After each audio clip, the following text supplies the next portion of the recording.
J'ai servi dans de grandes maisons pendant près de 50 ans. J'ai vu des ducs être enterrés et des ducs naître.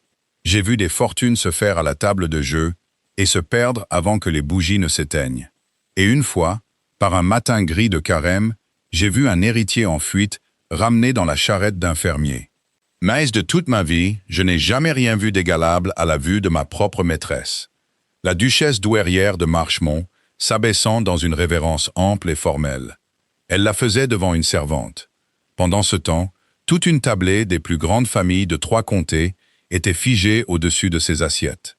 Leurs fourchettes étaient suspendues en l'air. J'ai l'intention de consigner cette histoire fidèlement, avant que ma main ne devienne trop tremblante pour tenir la plume. Mais je suis un vieil homme, et les vieillards, comme les vieux vins, doivent décanter avant de pouvoir se livrer clairement. Vous devrez donc me laisser commencer non par le prodige lui-même, mais par le commencement, par la demeure et les 2 mondes qu'elle abritait, et par la jeune fille qui se déplaçait si étrangement entre eux. Marchmont Court se dresse là où elle est, depuis le règne du roi Charles II. C'est une longue bâtisse de pierre grise, nichée dans un pli de downs de Wiltshire. Devant elle, un parc si vaste qu'un homme pourrait y chevaucher 1 heure sans jamais en atteindre le mur. Et sous la terrasse, un lac qui prend la couleur de l'étain sous un ciel d'automne. Pour le monde extérieur, c'est une seule et grande chose. Le siège des ducs de Marchemont, dont le nom ouvre toutes les portes du royaume. Mais pour ceux d'entre nous qui vivaient entre ces murs, la demeure n'a jamais été une seule maison. C'était 2 maisons, superposées comme les 2 valves d'un coquillage. À l'étage, il y avait les salons peints et la longue galerie, le hall de marbre où les visages de la famille nous regardaient depuis leur cadre doré, le silence feutré des bons tapis et l'odeur de la cire d'abeille et des fleurs de serre. En bas, il y avait mon propre royaume. Les passages en pierre et la grande cuisine, l'office et le hall des domestiques, la cordonnerie et l'argenterie, et le petit escalier de service par lequel toute une armée invisible passait à longueur de journée. Il transportait du charbon, des seaux d'eau chaude et des plats couverts. Pour que la vie du monde d'en haut puisse s'écouler, paisible et sans heurts, comme un cygne sur ce lac d'étain. J'étais et je suis le majordome de Marchemont Court. Mon nom est Ambrose Dutton. Ma fierté particulière était de maintenir ces 2 mondes, chacun dans son ordre propre. Veillez à ce que la jointure entre eux ne se voie jamais.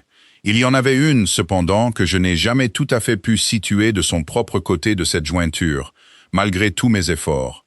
Son nom était Hester Linton. Elle était arrivée chez nous l'hiver précédant les événements que je vais relater. Elle avait été engagée pour une fonction assez humble. Elle devait principalement coudre, car son aiguille était d'une finesse peu commune. Elle devait aussi s'occuper de l'office et se rendre utile de manière générale aux femmes de chambre principale. Et de temps en temps, quand la dame de compagnie de la douairière était souffrante, elle devait faire la lecture à sa grâce le soir, ou lui apporter ses châles. Une couturière et une sous-dame de compagnie, en somme. C'était presque la plus basse position que la maison offrait à une femme qui ne frottait pas les sols. Et pourtant, dès la première heure où elle mit le pied dans mon hall des domestiques, j'ai su. J'ai su, comme un majordome reconnaît le son de l'argent véritable de celui du plaqué, qu'Hester Linton n'appartenait pas à la condition qui lui avait été donnée. Ce n'était pas qu'elle se donnait des airs, rien n'aurait pu être plus éloigné d'elle. Elle était discrète et docile. Elle travaillait de la bougie du matin à celle du soir sans un mot de plainte, et elle était douce avec les plus jeunes femmes de chambre, d'une manière qui les faisait l'adorer.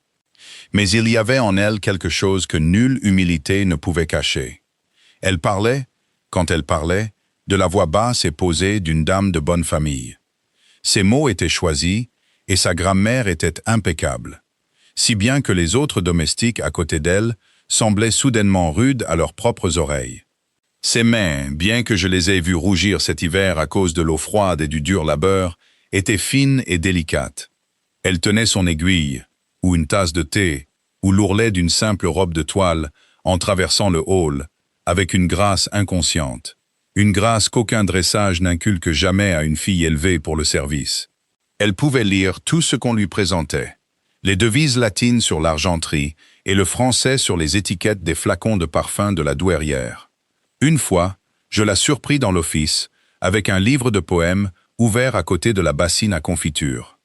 Elle l'a refermé et a rougi, comme si je l'avais surprise à faire quelque chose de honteux. Elle savait quelle fourchette et quel verre utiliser, bien que ce ne fût pas sa place de les toucher. Elle savait comment on faisait la révérence à une dame et comment une lettre devait être cachetée.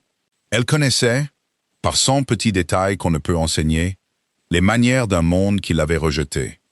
Les autres domestiques le sentaient aussi vivement que moi. Et cela les mettait mal à l'aise, comme les gens le sont toujours face à une chose qu'ils ne peuvent expliquer. Certains d'entre eux lui en voulaient à moitié. Ils murmuraient qu'elle se croyait trop bien pour la bassine à linge, bien que je ne l'ai jamais entendu le dire elle-même. Il y en avait une en particulier, la favorite de Madame Ferris, l'intendante. Une femme de chambre à la langue acérée nommée Prudence Gann, qui ne pouvait pas la supporter. Elle ne manquait aucune occasion de lui confier une tâche subalterne et de rester là pour la voir s'exécuter, comme pour prouver au hall que les manières d'une dame n'étaient pas une armure contre une brosse à récurer. Hester Linton endurait sans un murmure. Elle prenait le travail le plus grossier des mains de Prudence, le faisait bien, et la remerciait de l'enseignement. Et c'était cette humilité même, je pense, qui enrageait le plus son bourreau. Car il n'y a rien qu'un esprit mesquin ne déteste autant qu'une patience qu'il ne peut briser. D'autres, et ils furent finalement les plus nombreux, en vinrent à la révérer presque sans savoir pourquoi. Ils lui confiaient leurs petits tracas le soir, comme si elle avait le droit de les conseiller. Une soubrette avec une lettre qu'elle ne pouvait pas lire. Un jeune valet malheureux en amour. Une blanchisseuse avec une rage de dents et la peur de l'arracheur de dents. Tous trouvaient leur chemin vers le coin du hall où Hester était assise avec ses interminables travaux de couture. Et ils repartaient réconfortés. Pour ma part, j'observais, je gardais le silence et je tirais mes propres conclusions. J'avais servi à trop de tables et me suis tenu derrière trop de chaises pour ne pas reconnaître une dame déchue quand j'en voyais une.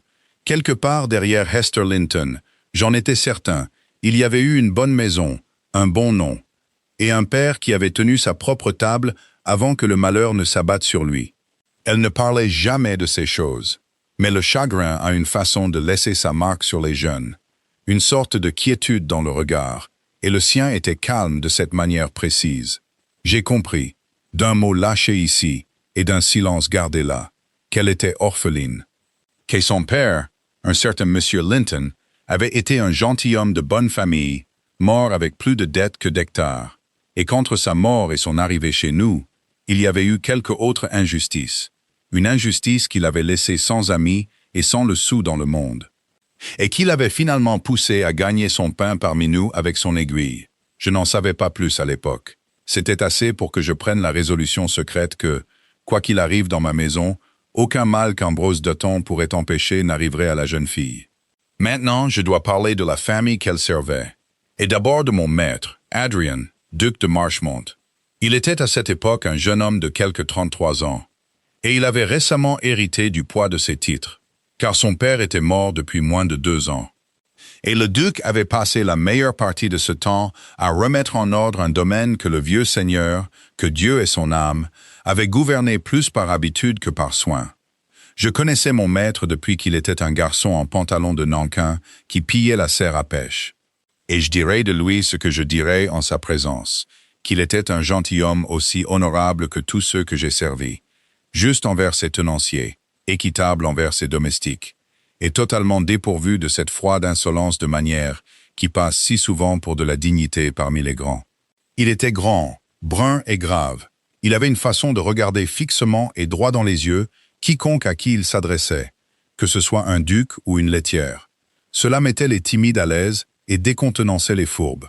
S'il avait un défaut à cette époque, c'était qu'il prenait ses devoirs trop au sérieux et riait trop peu.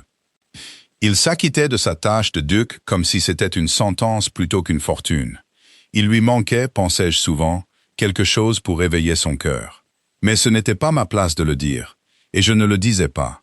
Sa mère n'avait aucun doute sur ce qu'il lui fallait. La duchesse douairière, dont le prénom était Honoria, et que nulle âme vivante n'appelait ainsi, sauf le duc, et, dans l'intimité de mes pensées, moi-même, était un personnage comme on ne semble plus en faire de nos jours. Elle avait alors plus de 60 ans, droite comme un grenadier et 2 fois plus imposante, avec un fin profil d'aigle et une paire d'yeux qui pouvaient glacer la moelle d'un évêque. Elle avait régné sur Marchmont pendant 40 ans. d'abord comme sa duchesse, et maintenant comme sa douairière. Et elle y régnait encore, en tout sauf le nom, d'une main fière et exigeante. Rien ne lui échappait. La tenue des épaules d'un valet, la fraîcheur d'une rose, le degré exact d'importance dû à chaque invité qui franchissait son seuil. Tout cela, elle le pesait et le mesurait avec une échelle de mesure bien à elle, qui ne se trompait jamais. Je l'ai qualifiée de fière, et elle était fière au-delà de toute description. Pourtant, je lui ferais grand tort si je vous laissais penser qu'elle n'était que cela. Sous ce granit, il y avait une veine de pure justice, et enfouie plus profondément encore, une capacité à ressentir qui aurait étonné ceux qui ne connaissaient que son visage froid dans un salon. Mais elle était très profonde à cette époque, et peu l'avait jamais vue. Et je doute que sa grâce elle-même se souvint où elle l'avait mise. Sur un point par-dessus tout, son esprit était fixé comme le fer. Son fils devait se marier, et faire un grand mariage. C'était le seul travail inachevé de sa vie, et elle le poursuivait avec toute la force de sa formidable volonté. Marchmont devait avoir sa duchesse, et pas n'importe quelle duchesse, mais une duchesse dont la naissance et la fortune seraient dignes d'être placées à côté de l'ancienne gloire du nom. À cette fin, elle avait, bien avant le début des événements de mon récit, jeté son dévolu sur une candidate, et elle avait réglé toute l'affaire dans son esprit, comme si c'était chose faite. La dame était Lady Sabrina Vaughan, la fille d'un comte. Elle était jeune, et de la vie générale, d'une grande beauté, avec une fortune à la hauteur de son apparence et une lignée que la douairière pouvait réciter jusqu'à la conquête. Que Lady Sabrina fût aussi froide et hautaine, et qu'elle portât sa jolie tête comme si le monde avait été créé pour sa convenance, la douairière ne le voyait pas, ou ne le considérait pas comme un défaut. Elle était, selon les calculs de sa grâce, l'épouse parfaite et prédestinée. Il ne manquait plus que le duc fasse sa part et se range à un plan si manifestement pour son bien. Le duc, pour sa part, était courtois avec Lady Sabrina, mais indifférent à ses charmes. Il laissait sa mère organiser ses visites à la demeure et ne montrait aucun signe d'empressement ni de révolte. Je l'avais vu la conduire à dîner une douzaine de fois, lui offrir son bras sur la terrasse et tourner les pages de sa musique. Tout cela avec une courtoisie parfaite et sans faille, derrière laquelle, moi, qui le connaissait depuis l'enfance, pouvait lire aussi clairement que dans un livre la simple vérité. Son cœur n'y était pas, et n'y serait probablement jamais. Mais un jeune homme peut se laisser porter loin par le courant des désirs de sa mère, quand il n'a rien dans son propre cœur pour s'y opposer. Et jusqu'à présent, il n'y avait rien eu. La douairière était très satisfaite. Elle avait choisi, son fils ne refusait pas. Et selon ses calculs, la chose était quasiment accomplie. Il ne manquait que la saison, les arrangements financiers et une réception appropriée pour que le monde le comprenne. Voilà où en étaient les choses, en suspens, le matin dont je vais maintenant vous parler. Le matin où, sans le savoir, mon maître remarqua pour la première fois la couturière de sa mère, et posa le pied, sans un bruit, sur un chemin qui devait nous conduire tous à la stupéfaction. Cela se produisit assez simplement, comme le font si souvent les grands tournants de nos vies.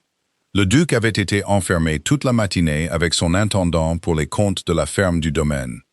Il était finalement sorti dans la longue galerie pour dissiper sa mauvaise humeur, comme c'était son habitude. Et là, dans la profonde embrasure de la fenêtre au bout de la galerie, il tomba sur Hester Linton. On l'avait chargée de réparer un accroc dans l'une des vieilles tapisseries qui y étaient suspendues. Et elle n'avait pas entendu ses pas sur le tapis. Elle était sur un tabouret bas, la grande pièce délavée sur ses genoux. Sa tête était penchée sur son travail dans la lumière grise. Et elle se parlait à elle-même, très bas, récitant les mots de la devise latine tissée le long de sa bordure, sans buter sur les mots, comme l'aurait fait une servante, mais en les disant doucement et correctement. Puis, à voix basse, leur traduction en anglais. Mon maître s'arrêta. J'étais moi-même à l'autre bout de la galerie, m'occupant du feu. J'ai donc été témoin de toute la scène. Vous connaissez donc le latin, dit le duc. Et il y avait de la surprise dans sa voix, et plus que de la surprise. Elle se leva aussitôt, posa son aiguille, et lui fit une révérence qui était tout ce qu'elle devait être. Ni trop peu, ni trop. Et je remarquai, même à cette distance, que c'était la révérence de quelqu'un qui en avait fait 1 millier de semblables dans des pièces bien différentes d'un office de domestique. « Un peu, votre grâce, répondit-elle. Mon père me l'a appris quand j'étais enfant. Et elle se tint là, les yeux respectueusement baissés, les mains jointes, attendant d'être congédiée comme le fait une bonne servante. Mais le duc ne la congédia pas. Il s'approcha d'un pas et la regarda fixement et droit dans les yeux, de cette manière qui lui était propre. « Et que dit-elle » demanda-t-il. « La devise. Car j'avoue que je suis passé devant pendant 30 ans sans jamais prendre la peine de la traduire. Une fille ordinaire ainsi interrogée serait restée muette, ou aurait minaudé, ou aurait dit qu'elle était sûre de ne pas savoir. » Mais Hester Linton leva les yeux vers lui, juste un instant, et lui répondit simplement, comme quelqu'un qui comprenait ce dont elle parlait. Elle dit, votre grâce, que la valeur survit à la fortune, qu'une maison peut perdre ses terres et son or, et rester une maison si elle garde son honneur. Elle le dit calmement, sans la moindre impertinence. Et pourtant, il y avait dans ses paroles, pour toute oreille capable de l'entendre, la voix de quelqu'un qui avait des raisons de connaître la vérité de ces mots de l'intérieur. Et après avoir parlé, elle baissa de nouveau les yeux et ne fut plus que la couturière réparant la tapisserie. J'ai pensé depuis que ce furent ces quelques mots, mon père me l'a appris, qui causèrent tout le mal. Car ils ouvrirent une fenêtre, si étroite soit-elle, sur une pièce disparue. Une pièce où un gentilhomme s'était assis avec une petite fille sur ses genoux, et lui avait confié les grandes langues mortes, comme on confie une dot à sa fille. Mon maître avait eu un père qu'il avait aimé, et perdu, et voilà que quelqu'un parlait d'un père dans le même souffle que de la ruine. Et je crois, bien qu'il n'aurait pu le dire lui-même alors, qu'il sentit à cet instant l'attrait d'une sympathie qui transcendait toutes les barrières du monde. Je vis le visage de mon maître en l'écoutant, et j'avoue que mon vieux cœur eut un mauvais pressentiment sur le champ. Car il ne la regardait pas comme un gentilhomme regarde une servante qui lui a joliment répondu. Il la regardait comme un homme qui a entendu, dans un lieu inattendu, une note qu'il avait attendue toute sa vie sans le savoir. Il y eut un silence entre eux dans la fenêtre grise, qui dura un battement de cœur de trop. Puis il se ressaisit, la remercia gravement et courtoisement, comme si elle avait été une dame. Il se retourna, descendit la galerie et sortit. Et Hester Linton se rassit devant sa tapisserie. Mais j'observai qu'il s'écoula un long moment avant que son aiguille ne bouge. Je finis avec le feu et descendis à mes propres affaires. Mais je descendis l'escalier de service avec un poids sur le cœur que je n'avais pas en montant. Car j'avais servi les grands toute ma vie, et je connaissais le monde et ses dures règles comme je connaissais l'argenterie dans mon office.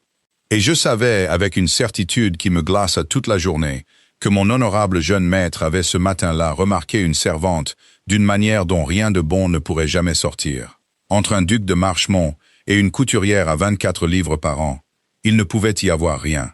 Rien d'autre que le désir d'un côté et la ruine de l'autre, et assez de chagrin pour tous les deux. Le gouffre était là, immuable, ancien et dur comme la pierre de la maison elle-même. Et aucun de mes vœux, ni de ceux d'aucune âme sous ce toit, ne pouvait le combler, ne serait-ce que d'un pouce. C'est ce que je croyais ce matin gris dans la longue galerie. Je ne savais pas encore à quel point un vieil homme prudent peut se tromper. J'ai dit que je ne savais pas encore à quel point un vieil homme prudent peut se tromper. Mais je sus, à partir de ce matin gris, que je devais surveiller. Et donc, je surveillais avec la vigilance particulière de celui qui aime les deux parties pour lesquelles il craint, et ne peut en sauver aucune. C'est une curieuse fonction, celle d'un majordome dans une grande maison. Il se tient toujours un peu à l'écart, une silhouette sombre et fixe près de la porte, du buffet. Si bien qu'il fait partie du mobilier, partie intégrante de la machinerie silencieuse de la pièce. La famille dira devant lui ce qu'elle ne dirait pas devant un ami, et elle oubliera qu'il a des oreilles, ou un cœur derrière elle. J'ai beaucoup entendu ce printemps-là, et j'ai vu plus encore. Et j'ai reconstitué le reste à partir des conversations du hall en bas et de la discrète franc-maçonnerie des domestiques principaux.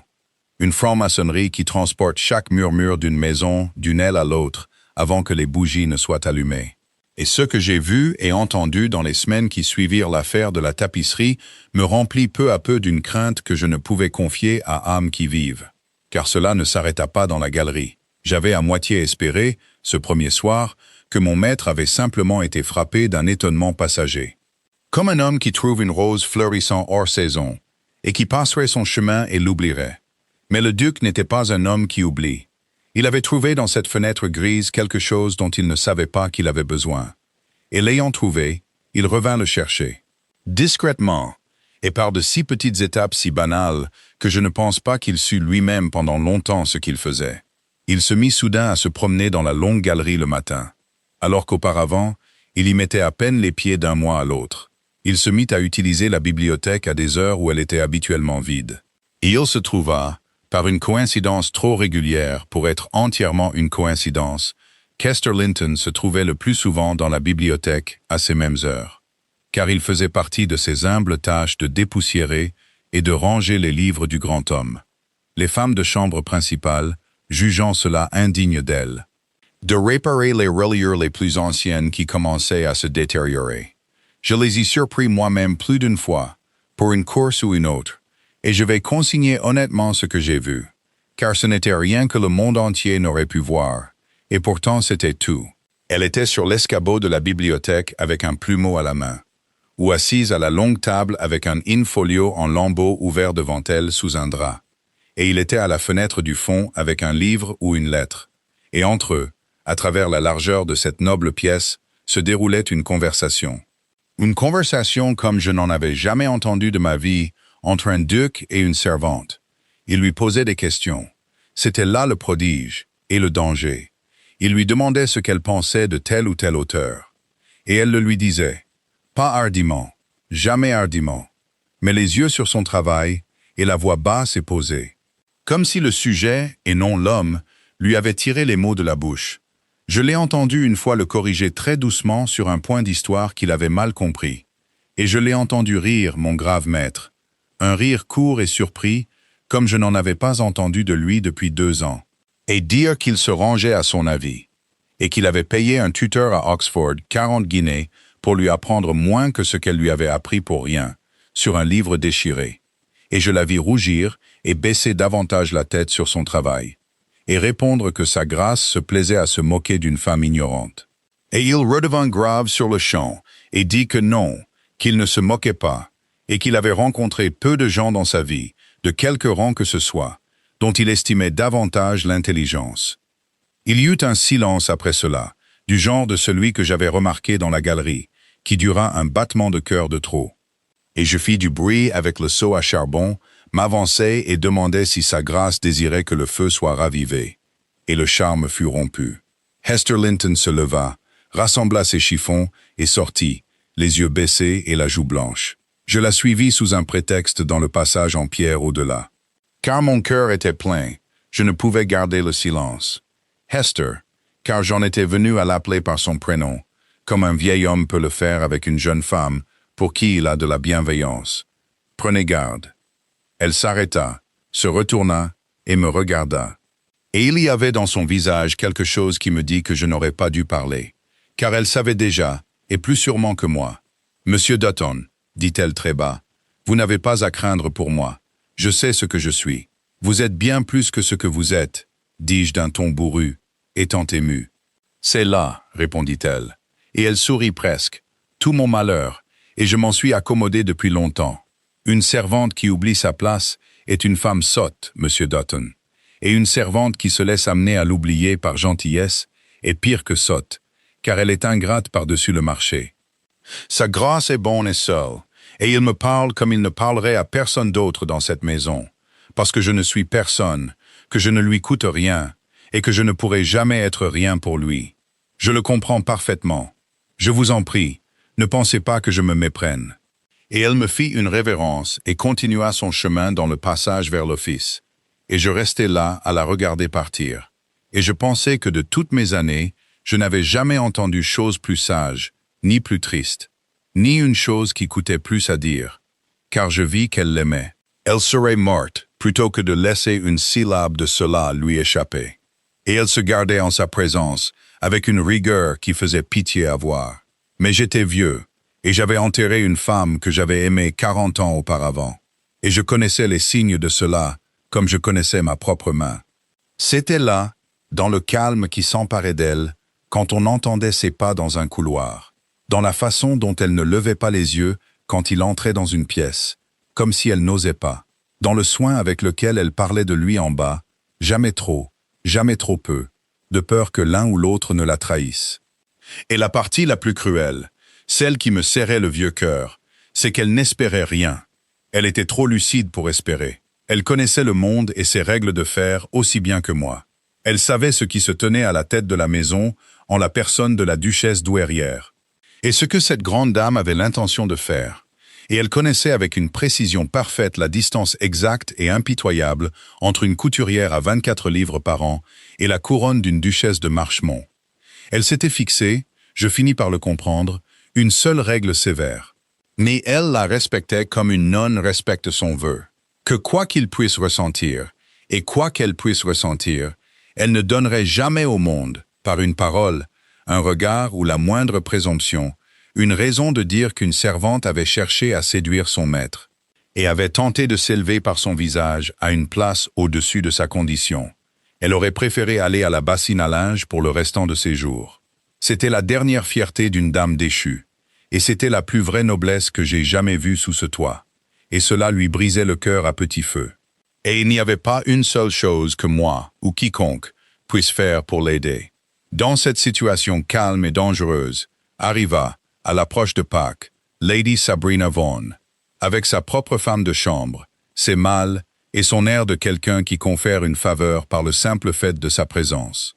La douairière l'avait invitée pour une longue visite afin de faire avancer le grand projet, et sa seigneurie vint, prête à être admirée et à n'admirer rien. Elle était, je le concède, une beauté. On ne peut le nier, et moi qui ai ouvert la porte aux plus belles femmes de l'époque, je ne le nierai pas. Elle était grande et blonde et se déplaçait dans nos pièces comme si elles avaient été construites pour la mettre en valeur, et quand elle le voulait, elle pouvait être gracieuse, de la manière froide de quelqu'un qui n'a jamais douté de sa propre importance un seul instant de sa vie. Mais il n'y avait aucune chaleur en elle, où que ce soit, que j'ai pu trouver, et aucune bonté. Elle utilisait les domestiques comme elle utilisait les chaises, sans les voir. Et elle avait une manie, quand quelque chose lui déplaisait, de retrousser lentement la lèvre. Une manie que j'appris à bien connaître et à redouter, car elle annonçait une pique qui tombait toujours sur celui qui pouvait le moins y répondre. Il ne fallut pas longtemps pour que cette lèvre se retrousse à la vue d'Esther Linton. Je me suis demandé depuis comment elle en est venue à remarquer la jeune fille, car Hester était aussi invisible dans son travail qu'il était dans sa nature de se faire. Mais il y a un genre de femme qui sent une rivale, comme un chien de chasse sent le renard, sans aucune preuve que la raison pourrait nommer. Et Lady Sabrina était de ce genre. Elle était venue à Marchmont sûre de sa prise, et elle trouva le duc courtois et froid, comme il l'avait toujours été. Mais l'œil de sa seigneurie était vif et oisif, et il ne fallut pas beaucoup de jours pour qu'il ait suivi le sien, une ou deux fois, là où il s'égarait sans le savoir, et qu'il ait remarqué, au bout de cette errance, une silhouette immobile, avec une aiguille dans l'ombre d'une fenêtre. À partir de cette heure, elle détesta Hester Linton d'une haine fine et froide. Une haine d'autant plus terrible qu'elle était totalement dépourvue de hâte. Elle commença à trouver des occasions. Elle sonnait pour la couturière une douzaine de fois dans l'après-midi pour des courses qu'un enfant aurait pu lui épargner. Elle la gardait debout pendant qu'elle critiquait, de sa voix traînante, la tenue d'un ourlet ou l'assortiment d'un fil, pour que quiconque à portée de voix puisse comprendre à quel point la créature était basse, et à quel point elle était indigne de l'attention d'une dame de naissance. Elle égarait des choses et laissait entendre que la couturière avait été négligente avec elle. Une fois, dans le propre salon du matin de la douairière, et devant sa grâce et deux dames en visite, elle brandit une longueur de mousseline qu'Esther avait ourlée aussi finement que n'importe quel travail que j'ai jamais vu sortir de France. Elle la tourna dans tous les sens à la lumière et dit, d'une voix faite pour être entendue, qu'il était étrange que ces filles qui se donnaient des airs de dame ne puissent jamais être amenées à coudre un ourlet simple, comme une honnête servante. Et Hester se tenait là, les yeux baissés et les mains jointes, blanches jusqu'aux lèvres, et ne dit rien. Et le vicaire dit, quand elle fut enfin congédiée et sortie, et moi servant le gâteau à la porte, je vis la duchesse douairière la suivre d'un regard long et pensif que j'aimais moins que toute la méchanceté de Lady Sabrina, car sa seigneurie ne travaillait pas seule. Elle trouva une alliée toute prête en bas, en la personne de cette même Prudence Gahan dont j'ai déjà parlé, qui n'avait jamais pardonné à Hester sa voix douce et ses mains calmes. et qui était flattée au-delà de toute mesure d'être remarquée par une véritable fille de conte et de devenir l'instrument de sa rancune. Entre la grande dame d'en haut et la mesquine d'en bas, la pauvre Hester était broyée comme le grain entre les meules. Il n'y avait pas de tâche trop grossière ou trop inutile à lui trouver. Pas une heure du jour ou de la nuit qu'elle pût considérer comme sienne.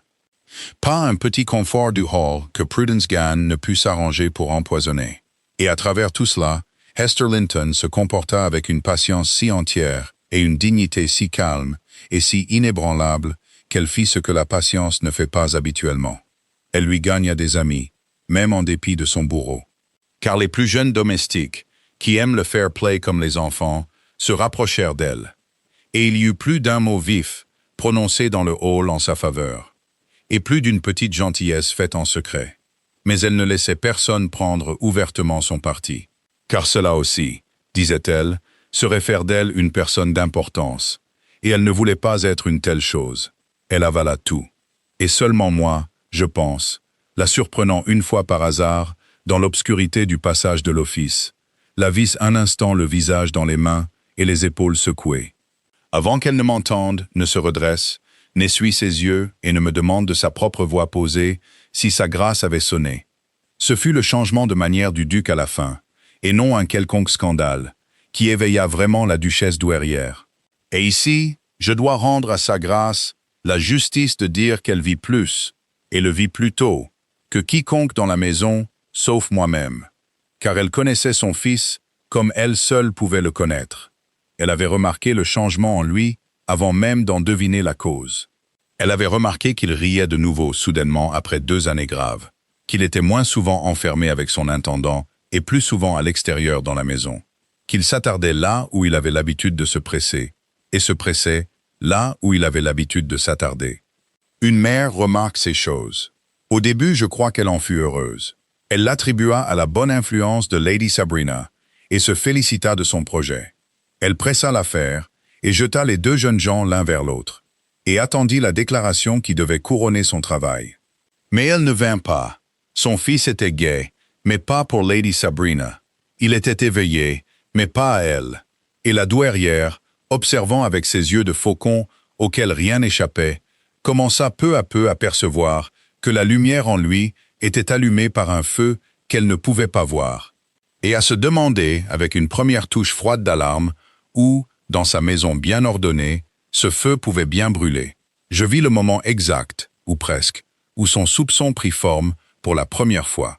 C'était un soir dans le grand salon. Il y avait eu de la musique. Lady Sabrina avait chanté très correctement et avec beaucoup d'ostentation, et le duc avait tourné les pages pour elle avec sa courtoisie sans faille et ses yeux absents. Et ensuite, le thé étant servi, il arriva qu'Hester Linton fut envoyée à la place de la femme de chambre de la douairière, qui était malade, pour apporter son châle à sa grâce.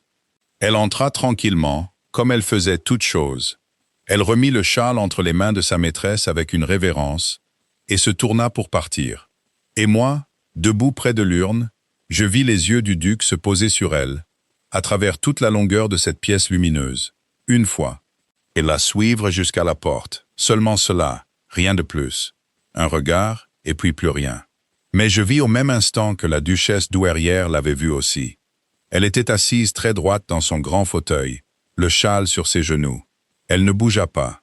Son visage ne changea pas d'un frémissement de muscles, mais ses yeux allèrent du visage de son fils à la porte qui se fermait, et revinrent, lentement. Et un regard apparut en eux, un regard que je n'avais vu que rarement en 40 ans, et jamais sans qu'une grande affaire ne s'ensuive. C'était le regard d'un général qui a aperçu, au loin et là où il pensait son flanc sécurisé, la première poussière d'un ennemi qui avance. Elle ne dit rien cette nuit-là. Elle était bien trop grande dame pour se trahir devant un salon, ou devant ses domestiques, ou devant la jeune fille elle-même, ou même devant son fils. But son thé fit sa conversation majestueuse, et monta à son heure, sa bougie portée devant elle, aussi impassible en apparence que les duchesses de pierre de la galerie. Mais moi, qui l'éclairais jusqu'au pied de l'escalier, je remarquai qu'elle s'arrêta là, une main sur la rampe, et elle regarda en arrière, le long du long hall sombre, vers le passage qui menait au quartier des domestiques, avec ce même regard lent et mesuré. Et je sus, aussi sûrement que si elle l'avait dit à voix haute, que sa grâce avait commencé à calculer, et que le calcul présageait du mal pour une jeune fille sans amis qui n'avait rien fait au monde. Rien d'autre que d'être, dans sa basse condition, plus que sa basse condition. Et d'être vu ainsi, par le seul homme de 3 comtés, par qui il était ruineux d'être vu. Je descendis mon escalier de service cette nuit-là, avec un cœur plus lourd que celui que j'avais monté la nuit de la tapisserie. Le gouffre était toujours là, immuable, ancien et dur comme la pierre de la maison. Mais maintenant, je comprenais qu'on ne le laisserait pas en paix pour séparer les amants de son propre accord cruel. La duchesse douairière de Marchemont avait remarqué que le cœur de son fils tournait là où il ne devait pas tourner. Et la duchesse douairière, une fois qu'elle avait pris une décision, n'était pas femme à rester les bras croisés et à laisser les événements suivre leur cours. Elle agirait.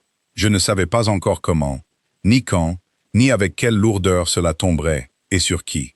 Mais je savais que la paix de ma double maison était terminée, et que la tempête que je craignais depuis le matin gris dans la galerie s'était enfin amassée, était prête, et allait éclater. La tempête éclata, comme de telles tempêtes le font dans les grandes maisons, sans une syllabe prononcée au-dessus du ton de la conversation ordinaire, et avec tout le décorum extérieur d'un matin comme les autres. La duchesse douairière ne se mit pas en colère. En 40 ans, je n'ai jamais entendu sa grâce élever la voix. Son mécontentement tombait toujours dans les tons calmes et mesurés avec lesquels une autre femme aurait discuté du temps ou de la disposition du second service. Et c'en était d'autant plus terrible. Elle se mit en mouvement, une fois qu'elle eut décidé de le faire, comme une armée qui a terminé sa reconnaissance. Et la première chose que je sus de la campagne commencée fut un matin pluvieux, une dizaine de jours après la soirée du châle. La propre sonnette de sa grâce sonna 2 fois sèchement, d'une manière que j'avais appris à lire. Et sa femme de chambre descendit pour dire que la douairière désirait que la couturière Linton se présente immédiatement à elle dans le petit cabinet attenant au salon du matin, et que Dutton pouvait lui-même faire monter la jeune fille et s'assurer que la porte soit décemment fermée. Je la fis monter. J'aurais donné 1 année de mon salaire pour me tenir derrière la tapisserie de ce cabinet, mais je ne le pouvais pas. Et ce qui s'y passa, je l'appris plus tard des propres lèvres d'Esther, car elle me raconta tout, cette même nuit, dans le passage de l'office.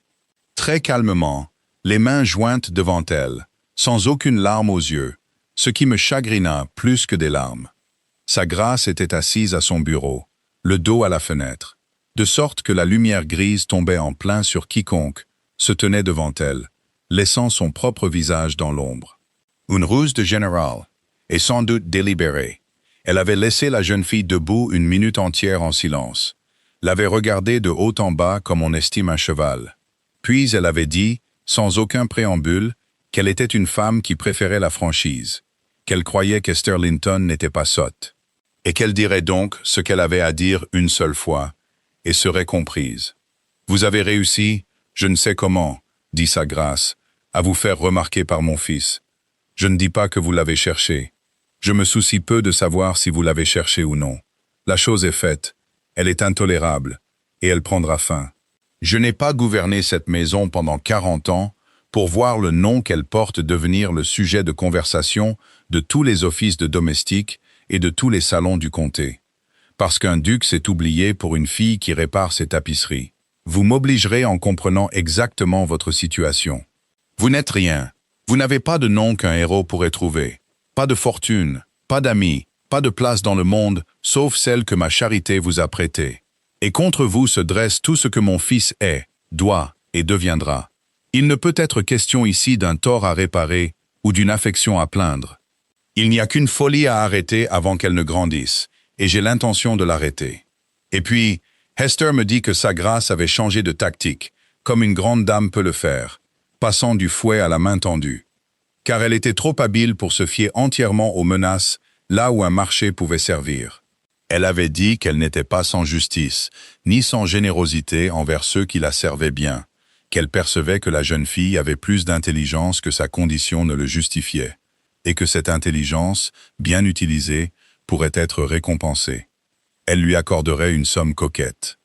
Assez pour maintenir une femme décente dans un confort modeste pendant quelques années.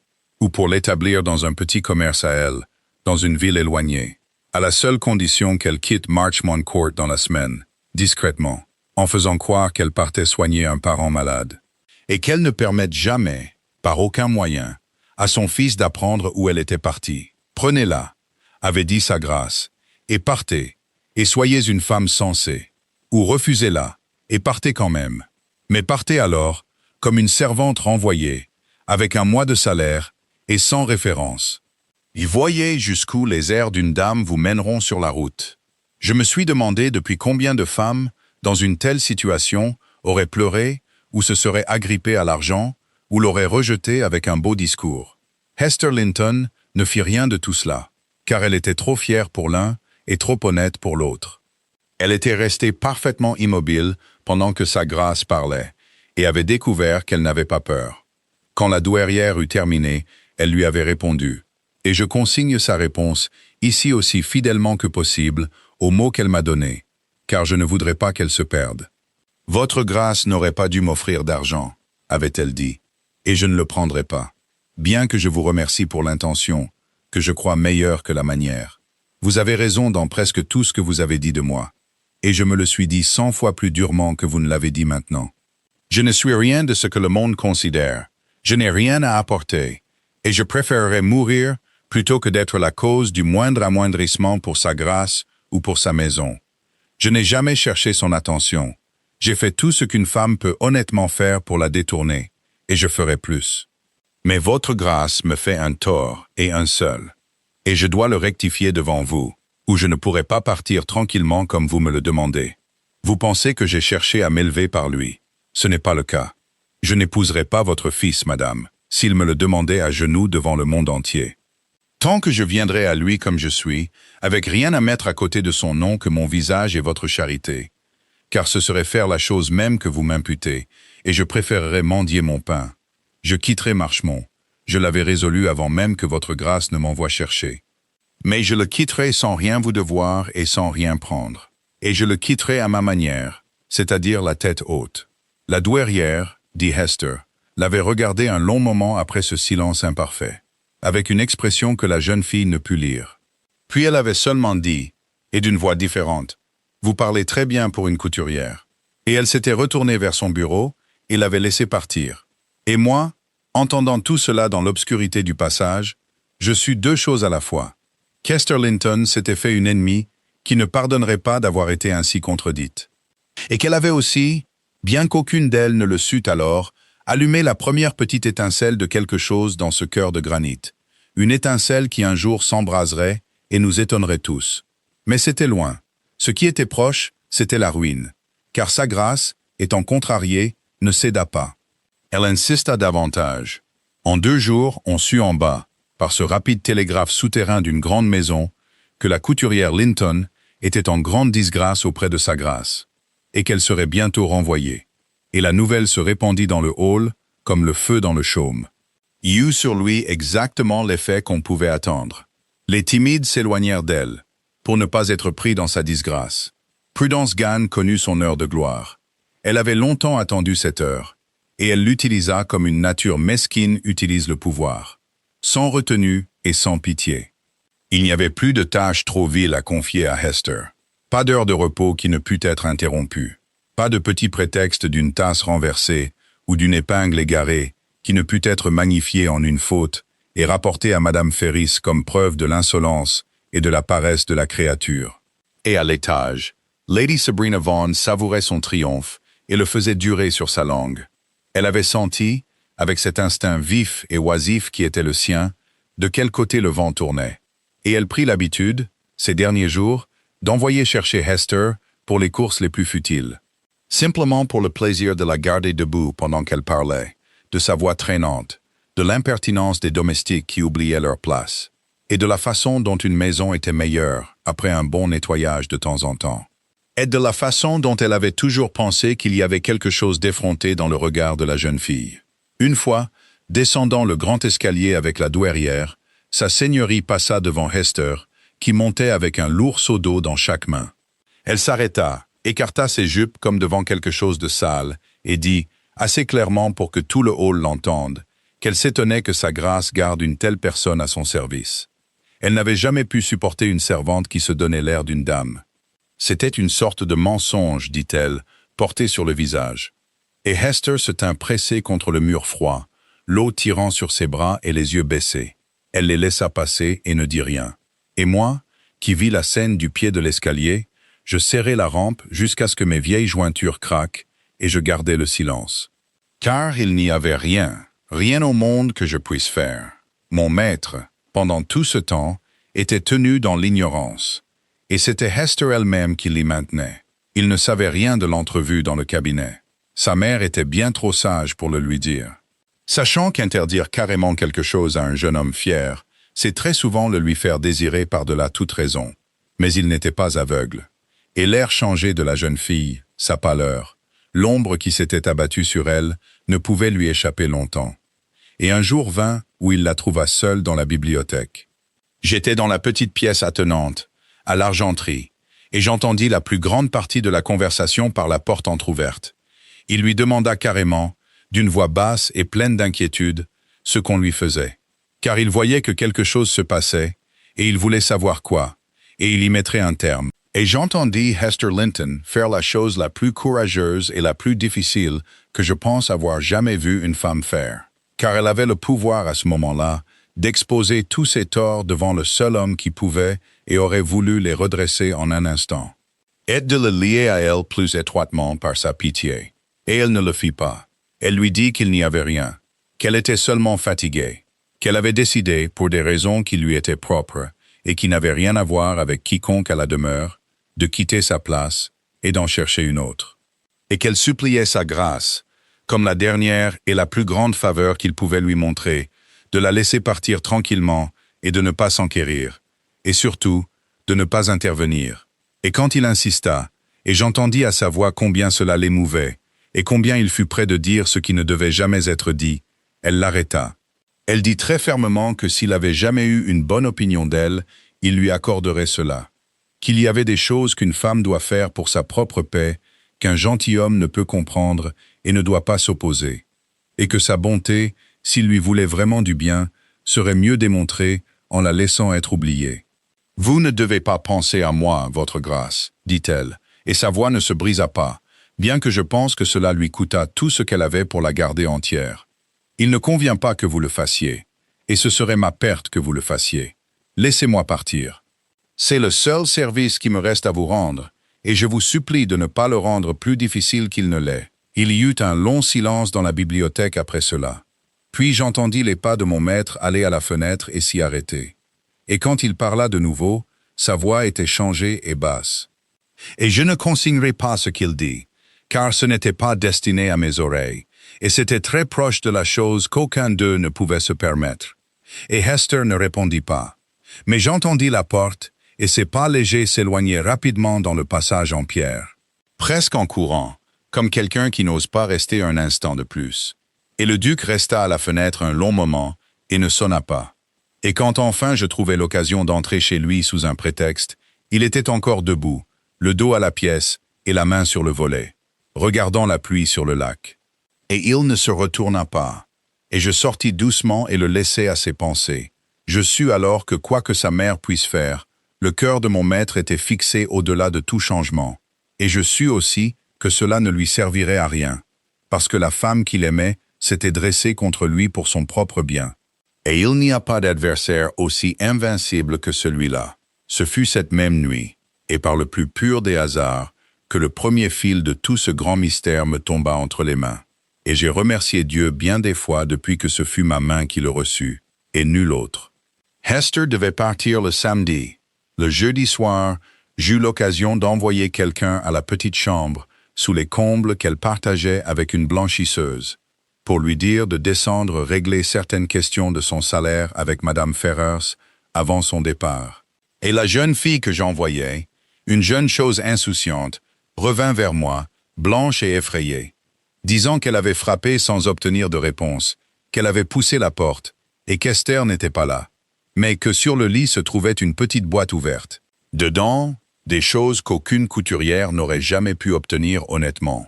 Et si M. Dutton voulait bien venir voir, car elle n'osait pas y toucher. Je montai moi-même, et bien que ce ne fût pas mes affaires de fouiner dans les biens des domestiques, j'avoue que j'y allais. Hester était en bas, dans l'office, faisant ses adieux aux servantes qui l'aimaient. La bougie brûlait près du lit, et à côté se trouvait la boîte. C'était un petit coffret de bois sombre étranger, avec de la nacre incrustée dans le couvercle. Vieux, usé et très fin. Une chose que j'avais vue sur les coiffeuses des grandes dames, mais jamais dans le galetas d'une servante. Et il était ouvert. Car elle avait manifestement été en train de trier le peu qu'elle possédait avant son départ, et avait été appelée au milieu de sa tâche. Je n'ai pas fouillé. Je ne suis pas si perdu à la décence que cela. Mais il était ouvert sous la bougie et j'ai regardé. Il y avait 1 ou 2 papiers pliés et une mèche de cheveux gris nouée avec un fil, et posée sur le dessus, là où elle l'avait manipulé en dernier, une petite miniature ovale dans un boîtier en or ciselé, le portrait d'un gentilhomme dans la tenue d'il y a 30 ans. Grave, les yeux sombres, avec une expression autour du front qui remua en moi quelque chose que je ne pouvais nommer. Et à côté, sur un ruban délavé, une chevalière de gentilhomme, en or massif, avec un blason gravé profondément dans une pierre de sang. Un bras en armure saisissant une épée brisée.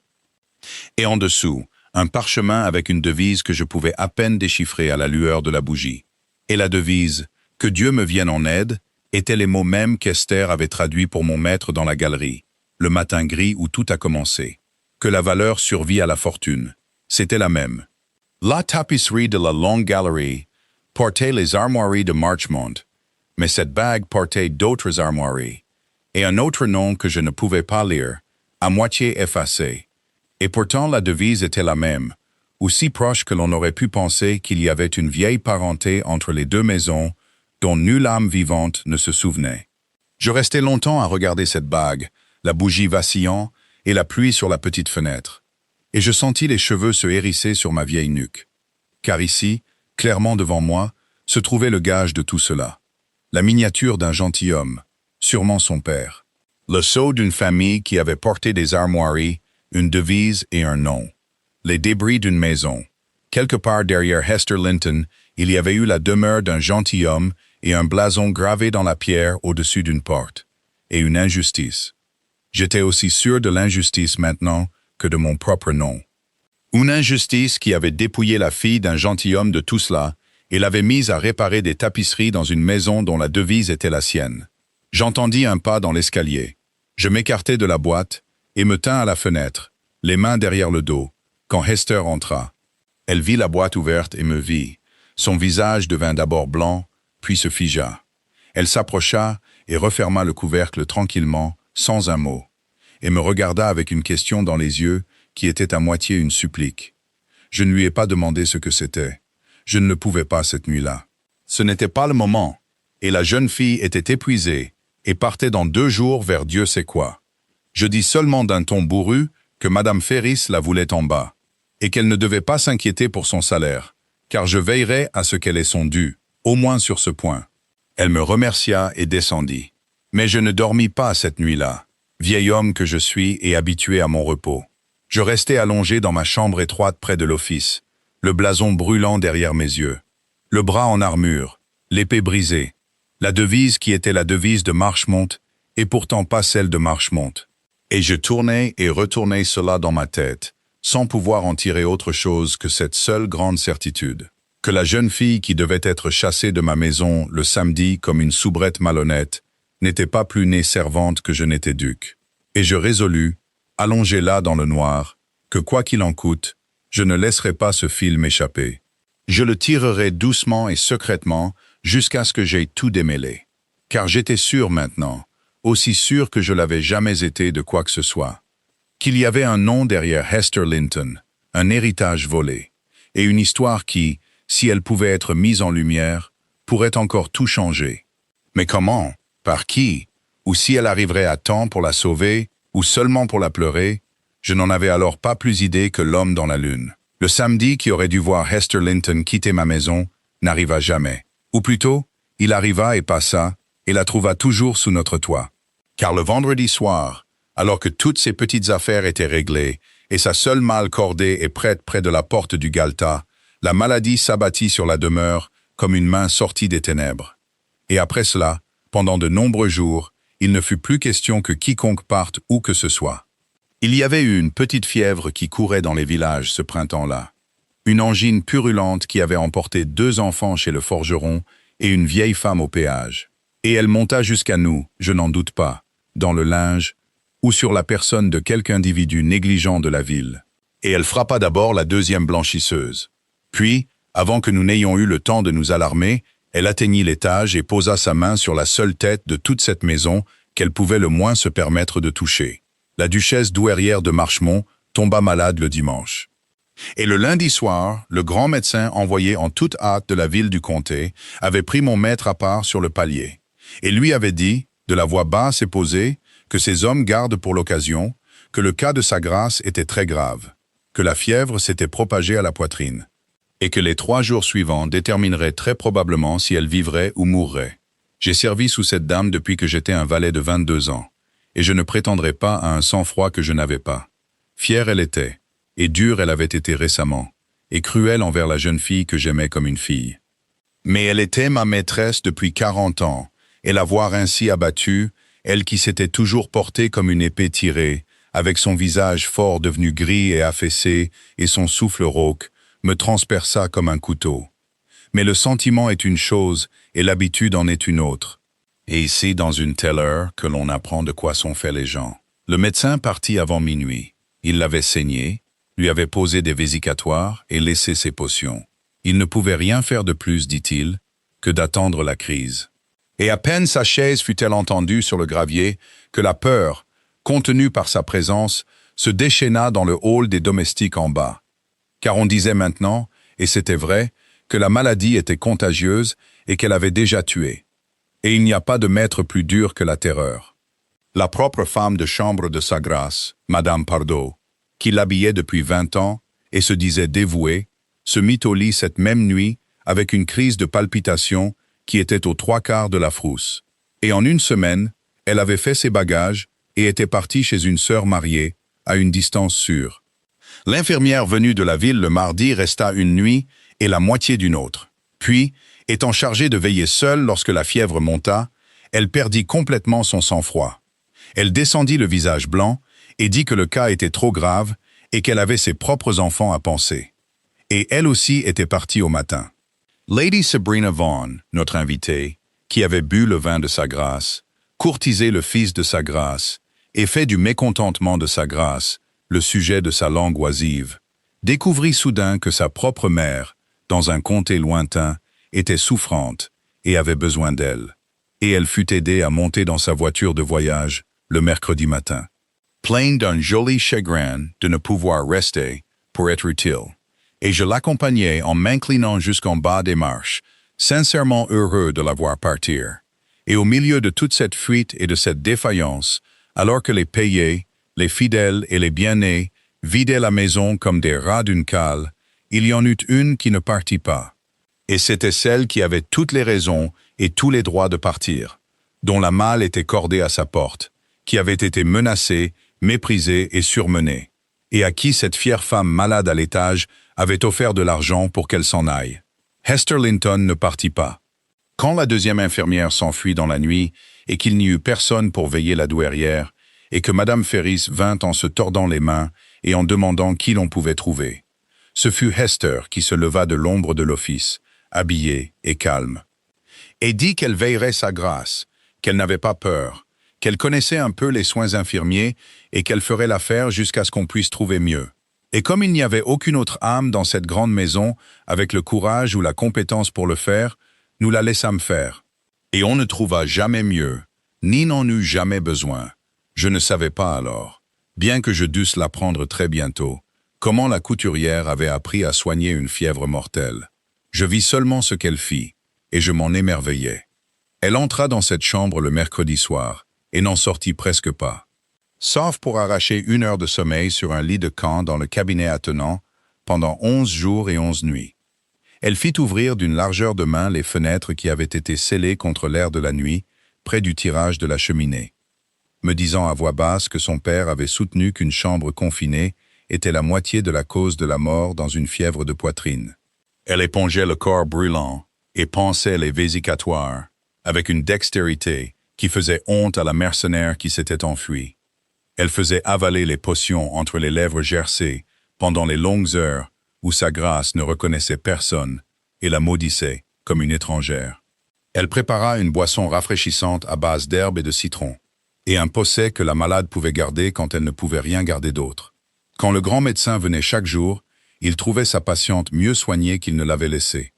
Et après le 3e jour, il dit à mon maître, en ma présence, que qui que soit la jeune femme, elle valait toutes les infirmières du comté, et que si sa grâce s'en sortait, ce qu'il ne promettait pas encore, ce serait plus grâce à elle qu'à lui. Et je me tenais près de la porte, et mon vieux cœur était sur le point d'éclater. Car je savais ce que le médecin ignorait, que la jeune femme était la servante que sa grâce avait chassée, rendant le bien pour le mal sans rien à gagner sur cette terre. La crise survint la 9e nuit, et je veillais avec elle tout du long, car je ne voulais pas la laisser la supporter seule. C'était une nuit noire et sauvage, avec le vent de mars hurlant dans les cheminées. Et vers 2 heures du matin, la respiration de sa grâce changea.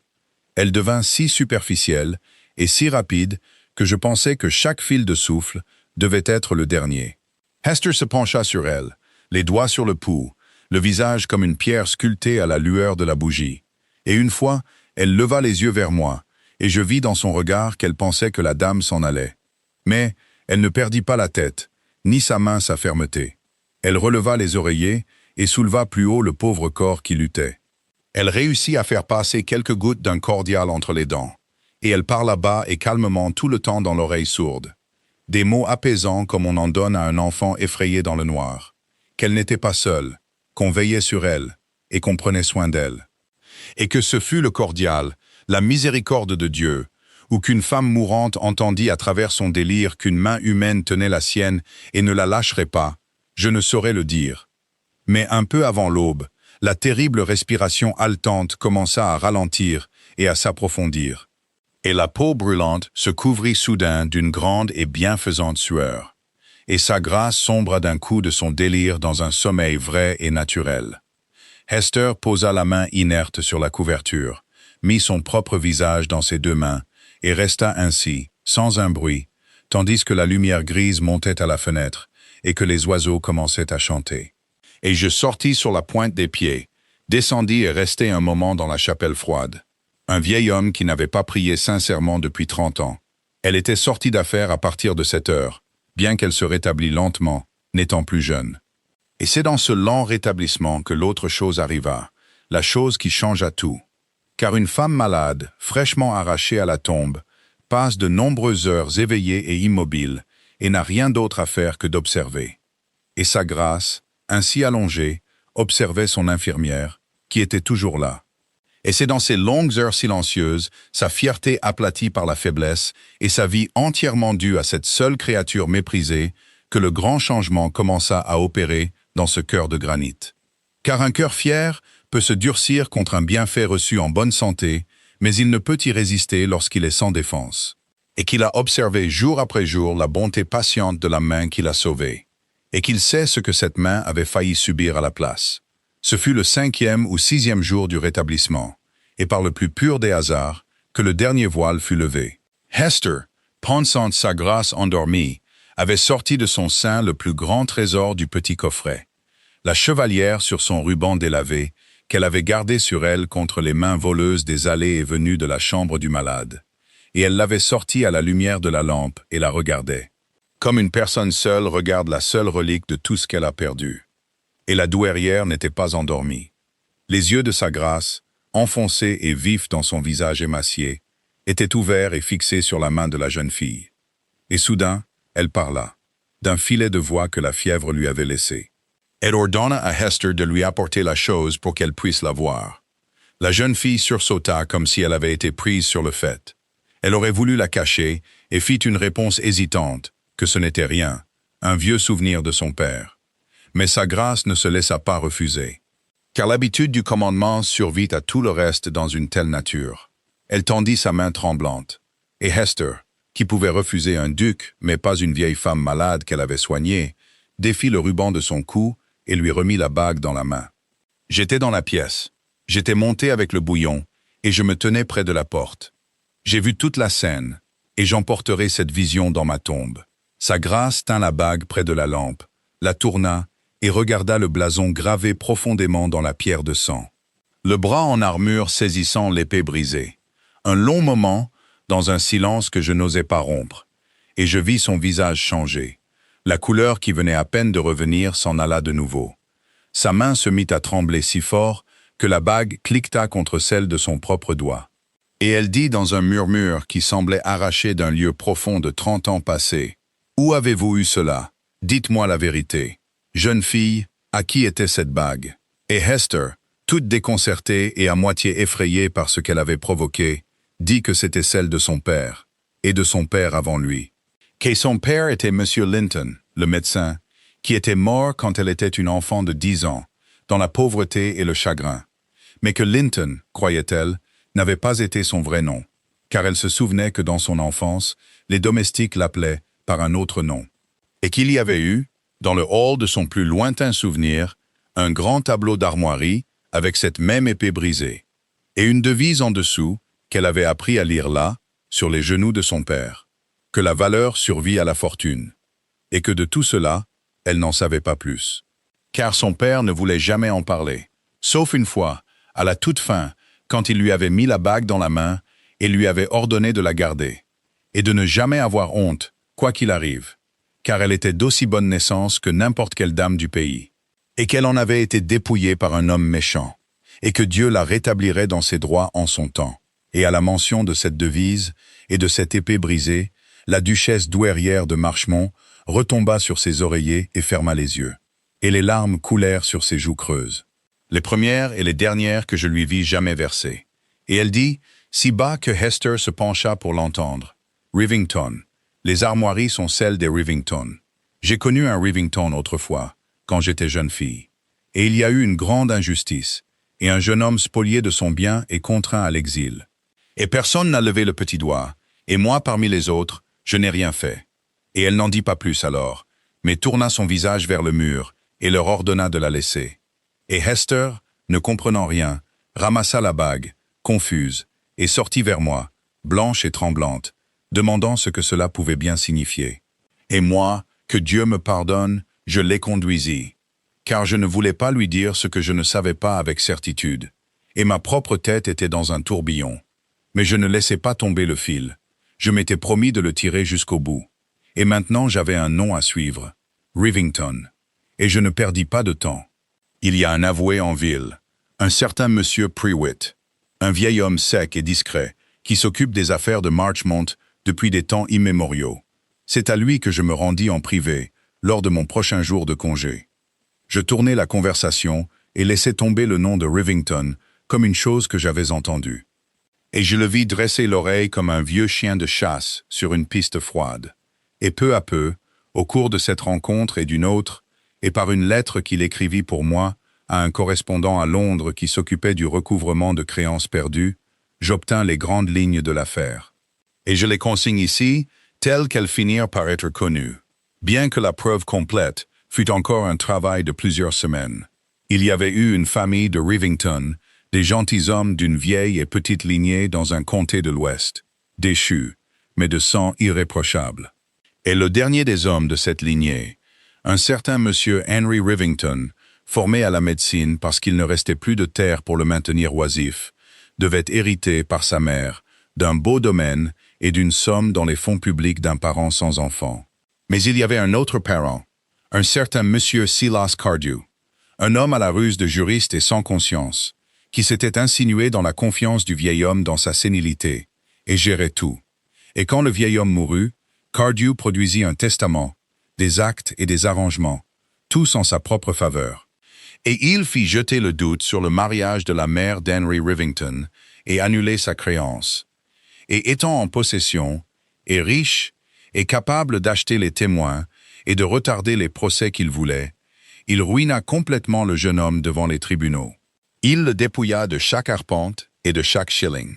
Et Henry Rivington, trop fier pour mendier et trop brisé pour continuer à se battre, avait changé son nom en Linton, qui était celui de sa mère.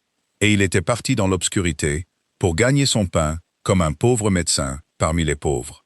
Il s'était marié là-bas, avait eu un enfant, une fille, et était mort jeune, usé par l'injustice, laissant à cet enfant une bague, une miniature, une mèche des cheveux de sa mère décédée, et un héritage volé qui criait au ciel. Et l'enfant, orpheline et sans amis, avait été mis au service. Et s'était élevé enfin, par les chemins que j'ai racontés, jusqu'à réparer les tapisseries de Marshmont Court, sous la devise même qui était la sienne par droit de sang.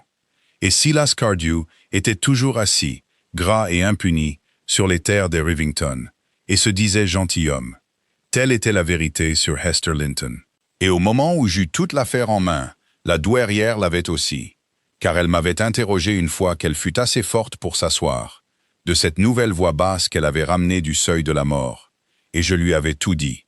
Je m'attendais à voir la vieille fierté s'enflammer et le nier. Ce ne fut pas le cas.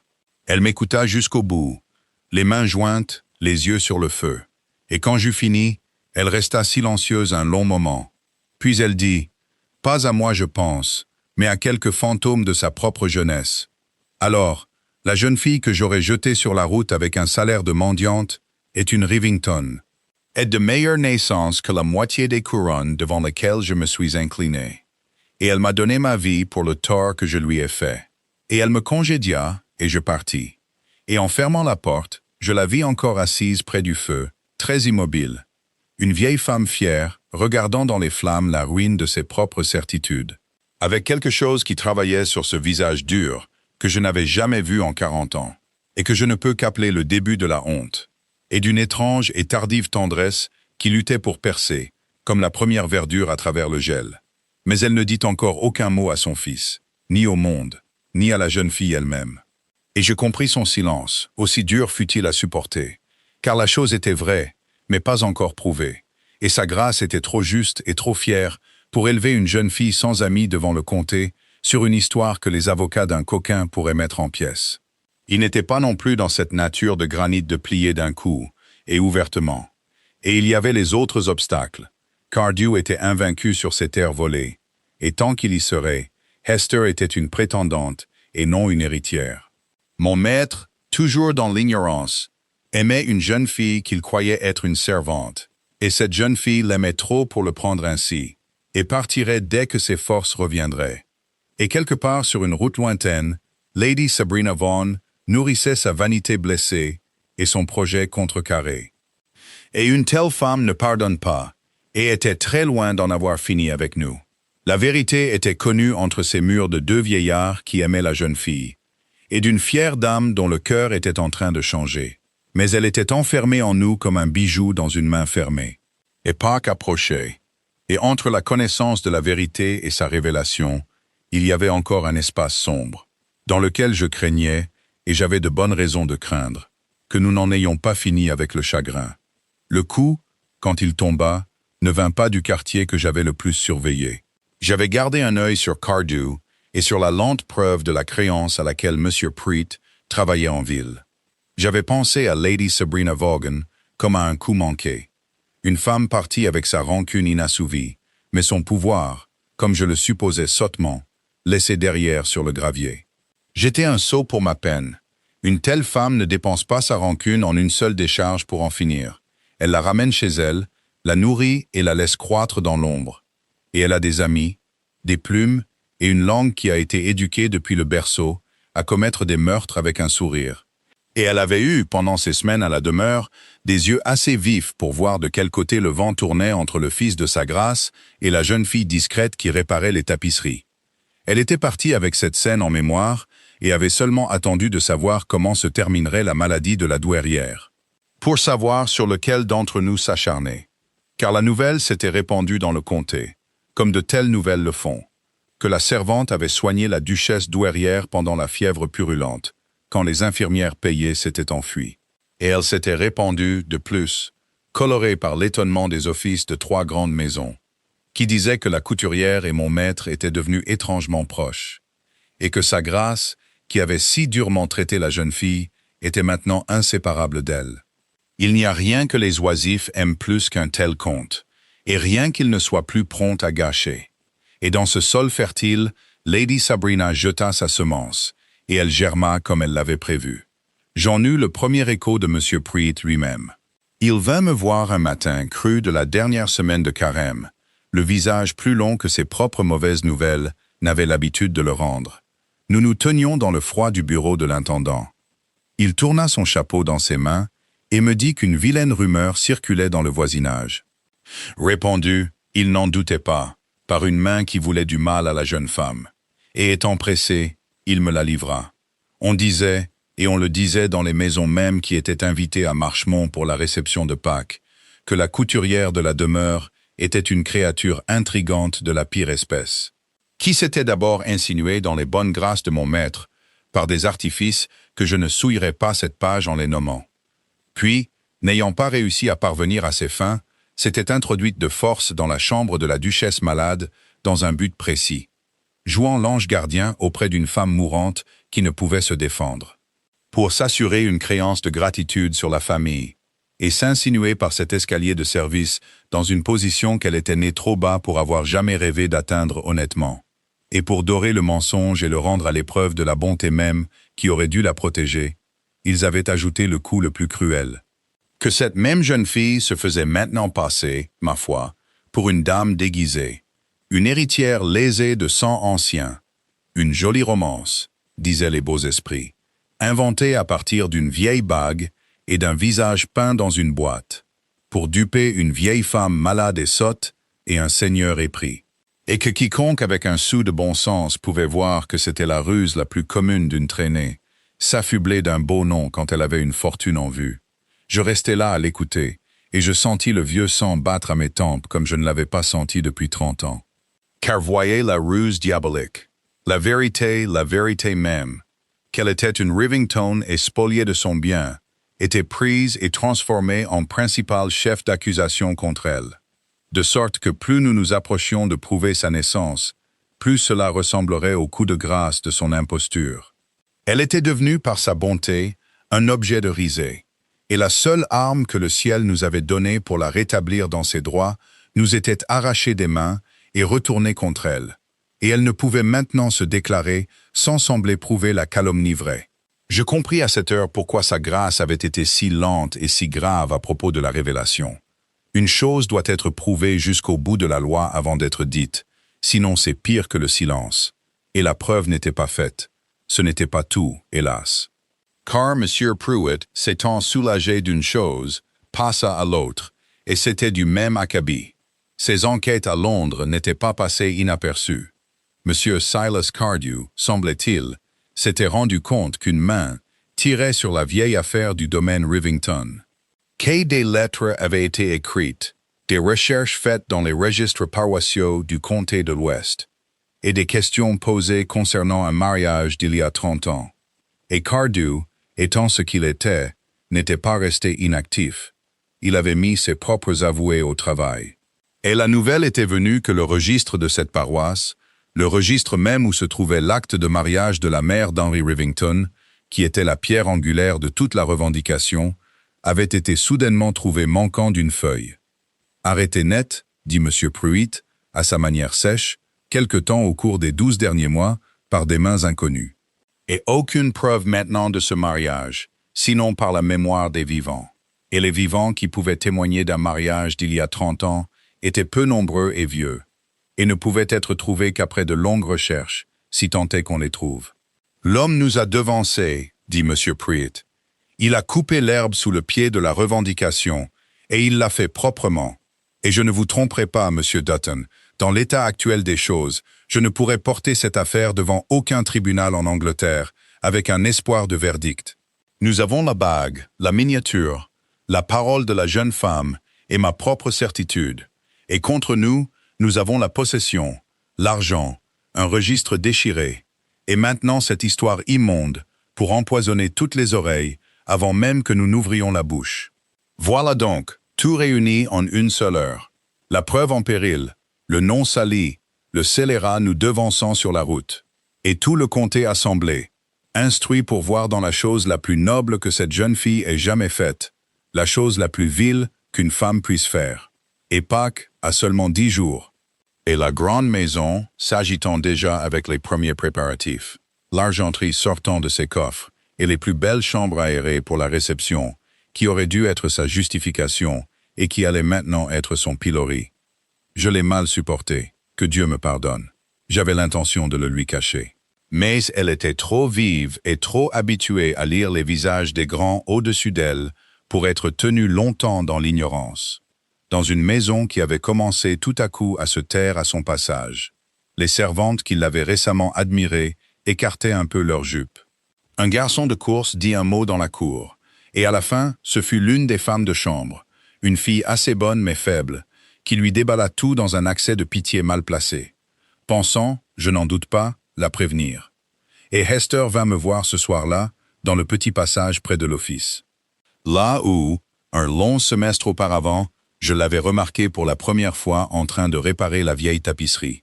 Elle se tint devant moi, très blanche et très immobile, et me demanda clairement s'il était vrai que de telles choses se disaient d'elle, et si j'en avais eu connaissance. Et je ne pouvais pas lui mentir. Je ne lui avais jamais menti. Et je lui dis la vérité, toute la vérité, la calomnie et la feuille déchirée ensemble, car je jugeais qu'elle avait gagné le droit de savoir sur quel terrain elle se tenait. Elle m'écouta sans un mot et sans une larme. Elle avait une façon, cette jeune fille, de devenir très calme sous un coup, plus calme que jamais, comme si tout le tremblement allait à l'intérieur et laissait l'extérieur comme une pierre sculptée. Je l'avais vue au chevet de sa grâce la nuit de la crise. Quand j'eus fini, elle resta un moment à regarder la bougie vacillante. Puis elle dit, d'une voix basse et posée qui était pire à supporter que n'importe quelle pleur, « Alors je leur ai fait du tort en restant. Quoi que je touche dans cette maison, je le souille. Même le bien que j'avais l'intention de faire. La vie de sa grâce, je l'ai sauvée. Et maintenant le monde dit que je l'ai sauvée pour un salaire de voleuse. » Et le duc? Et là sa voix la quitta un peu.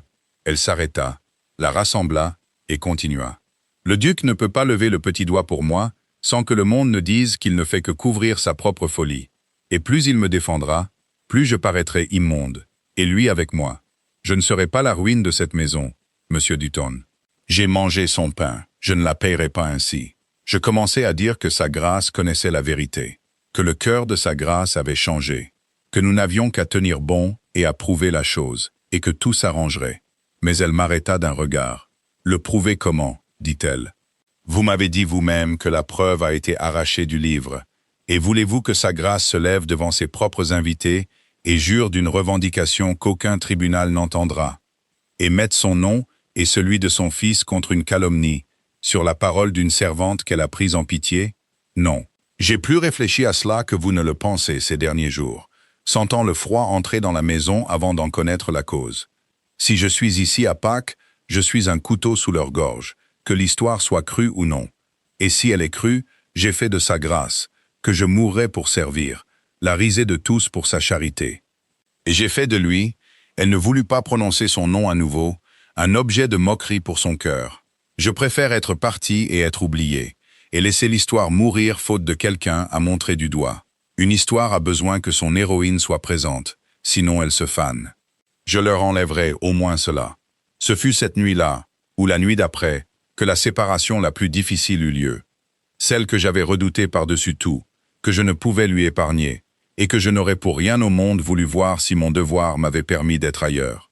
Car mon maître, qui avait été tenu à l'écart de toute conversation privée avec Hester pendant de nombreux jours par la manigance de sa mère et la mienne, et qui avait entendu la calomnie rugir maintenant dans son propre hall, et qui avait failli fouetter le domestique d'un invité qui la répétait, la chercha enfin dans la longue galerie, dans le gris du soir. Et moi, étant posté à proximité, comme un vieux domestique peut l'être, pour m'assurer qu'il ne soit pas surpris, j'en entendis plus que je n'en avais peut-être le droit, et je ne consignerai que ce qui leur fait honneur à tous les deux. Il était prêt à défier le monde entier. Il l'épouserait sur le champ, dit-il. Histoire ou pas histoire, preuve ou pas preuve, il se fichait éperdument du comté, de son nom, ou de chaque arpent qu'il possédait. Qu'il dise ce qu'il voudrait. Il la placerait à la tête de sa table à Pâques et provoquerait en duel tout homme qui la regarderait de travers. Et elle serait duchesse de Marchmont à la barbe de tous, et la vérité pourrait suivre à son aise. Oh, il était très beau et très jeune dans son élan, et je l'aimais pour cela. Et j'entendis sa voix lui répondre, basse et ferme dans la pénombre. Et c'était la plus dure des deux, et la plus courageuse. car elle voyait ce que lui et sa rage généreuse ne voulaient pas voir. Elle lui dit non. Elle lui dit qu'elle l'aimait. Et c'était la première fois, je pense, que le mot avait été prononcé clairement entre eux. Et il fut prononcé pour défaire tout le reste. Et que parce qu'elle l'aimait, elle ne le laisserait pas faire. Mariée, dit-elle, sous un tel nuage, dans de telles circonstances, elle ne l'élèverait pas. Elle l'entraînerait vers le bas. Le monde qui ne pouvait pas le toucher dirait que le duc avait perdu la tête pour une servante intrigante. Et chaque bonne porte du comté se fermerait. Et les 40 ans de prestige de sa mère seraient réduits en poussière. Et leurs propres enfants, si Dieu leur en donnait, grandiraient sous le sourire qui suit une mésalliance jusqu'à la 3e génération. Vous passeriez votre vie à me défendre, dit-elle, et jamais en paix. Et je resterai là à regarder votre grandeur se ternir pour moi, et je saurai que c'est moi qui l'ai fait. Je n'achèterai pas mon bonheur à ce prix. Je vous aime trop pour être votre ruine. Et trop, pardonnez-moi, pour être défendu par pitié, ou épousé par honneur, ce qui est la pitié des hommes nobles. Laissez-moi partir, Adrian. Laissez-moi partir tant que le départ est encore à moi de donner. Et n'attendez pas d'être chassé, car cela au moins, vous ne pouvez pas me le prendre. Il la supplia. Je l'entendis, et cela me déchira. Il lui demanda si elle ne voulait pas attendre un peu. Jusqu'à ce que Pruitt ait fini, jusqu'à ce que le mariage puisse être prouvé, jusqu'à ce que l'histoire se soit calmée. Et elle lui répondit qu'une feuille déchirée ne repousse pas en attendant, et qu'une calomnie ne meurt pas tant que son objet est sous les feux des projecteurs, et que chaque jour qu'elle restait rendait la preuve plus difficile et le scandale plus bruyant, et qu'elle ne s'accrocherait pas à son espoir comme une pierre au cou d'un nageur, et le voir couler à petit feu pour une chance qui pourrait ne jamais venir. Et quand il voulut lui prendre la main, elle la retira doucement, mais elle la retira, et dit que s'il la touchait, elle n'aurait pas la force de faire ce qui devait être fait, et qu'il devait l'aider en étant fort, puisqu'elle n'avait de force que pour l'un d'eux. Et puis, la tendresse pratique de son caractère perçant même là, elle lui demanda de ne pas la chercher, ni d'envoyer après elle pendant un certain temps, de peur que la recherche même ne nourrisse l'histoire. Et elle le remercia, d'une voix qui à la fin commença à lui manquer, de l'avoir aimée, elle, une servante, et de n'en avoir eu aucune honte, et dit que quoi qu'il advienne d'elle, elle emporterait cela dans sa tombe comme la seule richesse qu'aucun Cardew ne pourrait lui arracher. Et puis elle le quitta, descendant rapidement la longue galerie, sans se retourner. Et il resta là où elle l'avait laissé, les bras ballants le long du corps, un homme dans la force de l'âge, frappé d'impuissance, lié pieds et poings par la noblesse même de la femme qu'il ne pouvait garder. Car il n'y a pas de prison plus forte que la volonté de celle que l'on aime, dressée contre la nôtre pour notre propre bien. Et il ne pouvait s'y opposer sans devenir la chose dont elle partait pour l'épargner. Elle ne laissa même pas la douairière la protéger, et ce fut le dernier tour de vis. Car sa grâce, quand je lui rapportai la résolution de la jeune fille, comme je le devais par devoir et par chagrin, se leva de son fauteuil malgré sa faiblesse, le vieux feu jaillissant sur son visage émacié, et dit qu'elle y mettrait un terme, qu'elle enverrait chercher la jeune fille et lui interdirait de partir, qu'elle se lèverait devant tout le comté assemblé le jour de Pâques, et leur dirait de sa propre bouche qui était Hester, et les mettrait au défi de murmurer, et j'eus beaucoup de mal à lui faire voir ce qu'Esther avait vu, qu'elle ne le pouvait pas, que la chose n'était pas encore prouvable. D'y parler maintenant, c'était risquer son propre honneur, une cause qu'elle ne pouvait pas gagner, et faire paraître la fuite de la jeune fille comme la chose coupable qu'elle n'était pas. Et qu'Esther, sachant cela, avait choisi de lui épargner ce risque même, et ne voudrait pour rien au monde être sauvée à un tel prix.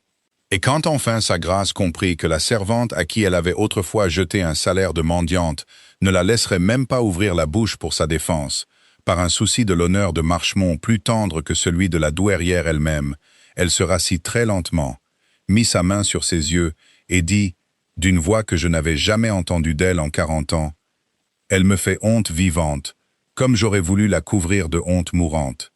Et je ne peux rien faire, rien qu'elle ne me laisse faire. » Et la grande dame pleura pour la 2e et dernière fois que je la vis jamais pleurer.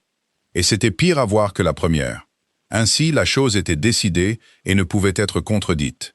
Hester Linton, qui était Hester Rivington, et nulle âme au monde ne pouvait encore le prouver, quitterait Marchmont Court le jeudi. 3 jours avant la réception de Pâques, qu'elle avait gagné le droit d'honorer de sa présence, et sortirait, sans amis et noircie, dans un printemps qui ne contenait, pour autant que nous puissions le voir, aucune promesse pour elle.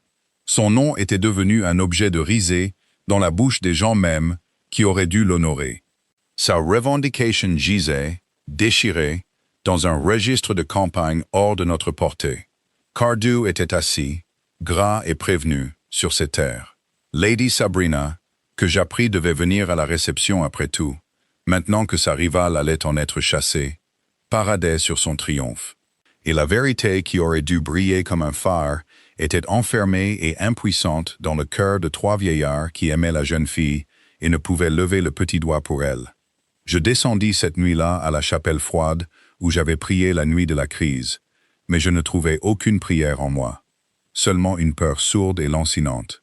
Car je ne voyais aucune issue, aucune, où que je regarde. Et Pâques était sur nous, et l'obscurité s'était refermée sur la maison. Et il me sembla cette nuit-là, dans l'amertume de mon vieux cœur, que les bons et les doux avaient perdu, et que le monde irait au fort et au faux comme il leur était allé auparavant, et que je vivrais pour voir la plus douce créature que j'ai jamais servie mise à la porte avec un mensonge attaché autour du cou, et aucune main, la mienne moins que toutes les autres, capable de la sauver. Pourtant, l'obscurité même dans laquelle j'étais assis cette nuit-là contenait, bien que je ne puisse le voir, la graine du matin. Et la main qui fit jaillir la lumière fut celle que j'avais cru être un roseau brisé. Car M. Pruitt, cet homme sec et prudent, que j'avais laissé avec son visage long devant le registre déchiré, n'était pas aussi battu que ses propres mots l'avaient laissé paraître. Il m'avait seulement dit ce qui manquait au dossier. Il ne m'avait pas dit, étant avoué et secret comme une noix, ce qu'il détenait déjà. Car il ne voulait pas susciter un espoir qu'il ne pourrait satisfaire avant de l'avoir rendu certain, hors de portée de tout Cardew. Et ce fut le mercredi même, la veille du jour où Hester devait partir, qu'il revint à Marchmont Court. Mais cette fois, il ne me demanda pas à la porte de l'intendant. Il demanda, d'une voix qui tremblait un peu malgré sa sécheresse, à être conduit immédiatement auprès de sa grâce. Je le conduisis moi-même. Sur l'ordre de sa grâce, je restai, et j'entendis toute l'affaire qui renversa le monde. Il semblait que des mois auparavant, lorsqu'il avait commencé ses enquêtes dans le comté de l'Ouest, M. Pruitt avait fait le travail simple et minutieux que font les gens de son espèce, et que le monde oublie de les en remercier. Soupçonnant, à l'odeur de l'affaire, que Cardew pourrait encore tendre la main pour gâcher les preuves existantes, il ne s'était pas fié au seul registre paroissial. Il s'était rendu, ou avait envoyé quelqu'un, au greffe du diocèse, où, selon la loi de l'Église, une deuxième copie de chaque mariage, chaque baptême, chaque enterrement de chaque paroisse est renvoyée année après année à la garde de l'évêque, transcrite en belle écriture sur le relevé, et hors de portée de toute main qui pourrait altérer un volume de campagne. Et là, au greffe de l'évêque, en sécurité sous clé depuis 30 ans, se trouvait la belle copie certifiée du mariage que Silas Cardew avait arrachée du livre paroissial de ses propres doigts lâches, pensant en avoir fini. M. Pruitt l'avait maintenant sous le bras, transcrite, scellée et attestée par le greffier diocésain. Et avec elle, il avait une deuxième chose, obtenue par une recherche patiente, qui bouclait l'affaire, la déposition sous serment d'un ecclésiastique âgé, le vicaire même qui avait baptisé Hester, et qui avait connu son père, Henry Rivington, qui se faisait appeler Linton, dans sa prospérité et sa chute, et qui pouvait jurer de sa personne, de sa parenté et des armoiries sur la bague en pierre de sang. Et ceci, votre grâce, dit M. Pruitt, et là la sécheresse l'abandonna complètement, est la beauté de la chose, si un homme simple peut utiliser ce mot. Cardew s'est pendu avec sa propre corde. S'il avait laissé le registre tranquille, nous aurions encore eu du mal à prouver la validité de la revendication de la jeune fille contre sa possession. Une affaire lente et douteuse. Mais il ne pouvait pas le laisser tranquille. Il a dû envoyer ses créatures pour arracher la feuille. Et le sacristain a remarqué l'étrange gentilhomme qui a demandé à voir le livre seul et peut le décrire. Et l'un des hommes même est maintenant prêt, moyennant une contrepartie et le salut de son propre coup, à jurer qui l'a envoyé. Un homme ne détruit pas un document qui va à l'encontre de son propre droit. Il détruit le document qui prouve celui d'un autre. La feuille déchirée que nous avons pleurée comme la ruine de notre cause est devenue la preuve la plus sûre de la fraude. Car elle crie haut et fort que Silas Cardew savait le mariage valide, et savait la jeune fille, la véritable héritière, et qu'il craignait un papier qu'il a pris tant de peine à faire disparaître. Il a écrit sa culpabilité sur la place vide où se trouvait la vérité. Je peux porter cette affaire devant n'importe quel tribunal en Angleterre maintenant, et je m'engage à le ruiner et à laver son nom jusqu'au dernier sou et au dernier murmure. J'ai vu de fortes émotions s'emparer des grands à mon époque, mais je n'ai jamais vu rien de tel que ce qui apparut alors sur le visage de la duchesse douairière. Elle resta très immobile pendant qu'il parlait, les mains agrippées au bras de son fauteuil, et quand il eut fini, elle ferma les yeux un moment. Je vis ses lèvres bouger, et je pense, bien que je ne le jurerais pas, que la fière vieille femme rendait grâce. Puis elle ouvrit les yeux, et le vieux feu y était, mais tempéré maintenant par quelque chose que je n'y avais jamais vu en 40 ans, une sorte de joie haute et tremblante. Et elle dit, alors elle ne partira pas. Dutton, elle ne sortira pas de cette maison demain dans l'obscurité. Descendez la voir. Non.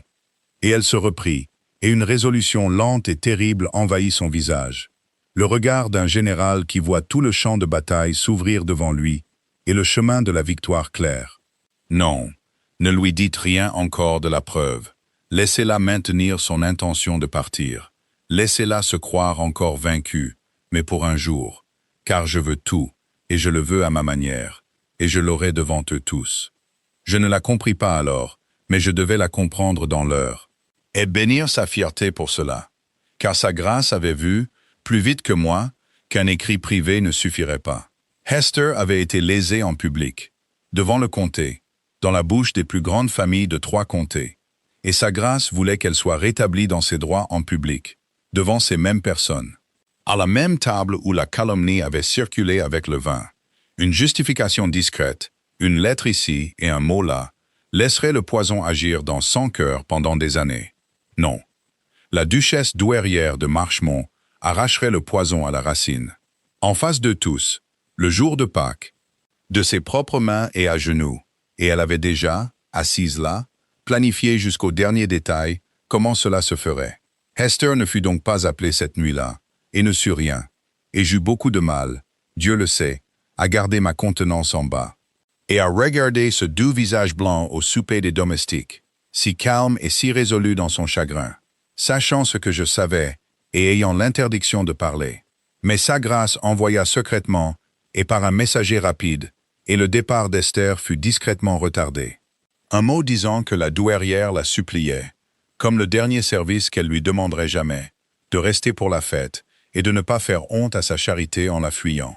Et Hester, qui ne pouvait refuser cette supplique prononcée par une mourante, pas plus qu'elle n'aurait pu refuser le ciel, inclina la tête et resta.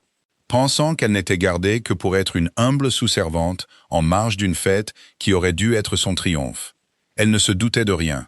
Aucun d'eux ne se doutait de rien, sauf 3 vieillards et un avoué. Le jour de Pâques se leva, clair et radieux.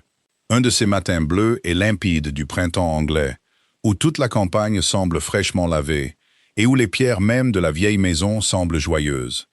Ils vinrent à l'église, les plus grandes familles de 3 comtés, dans un long et scintillant cortège de voitures.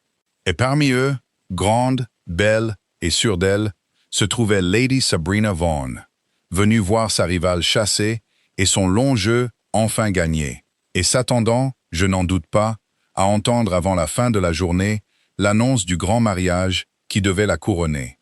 Elle avait fait courir le bruit, j'appris plus tard, que la créature servile était déjà partie ou sur le point de partir, chassée par le scandale même qu'elle avait elle-même fomenté.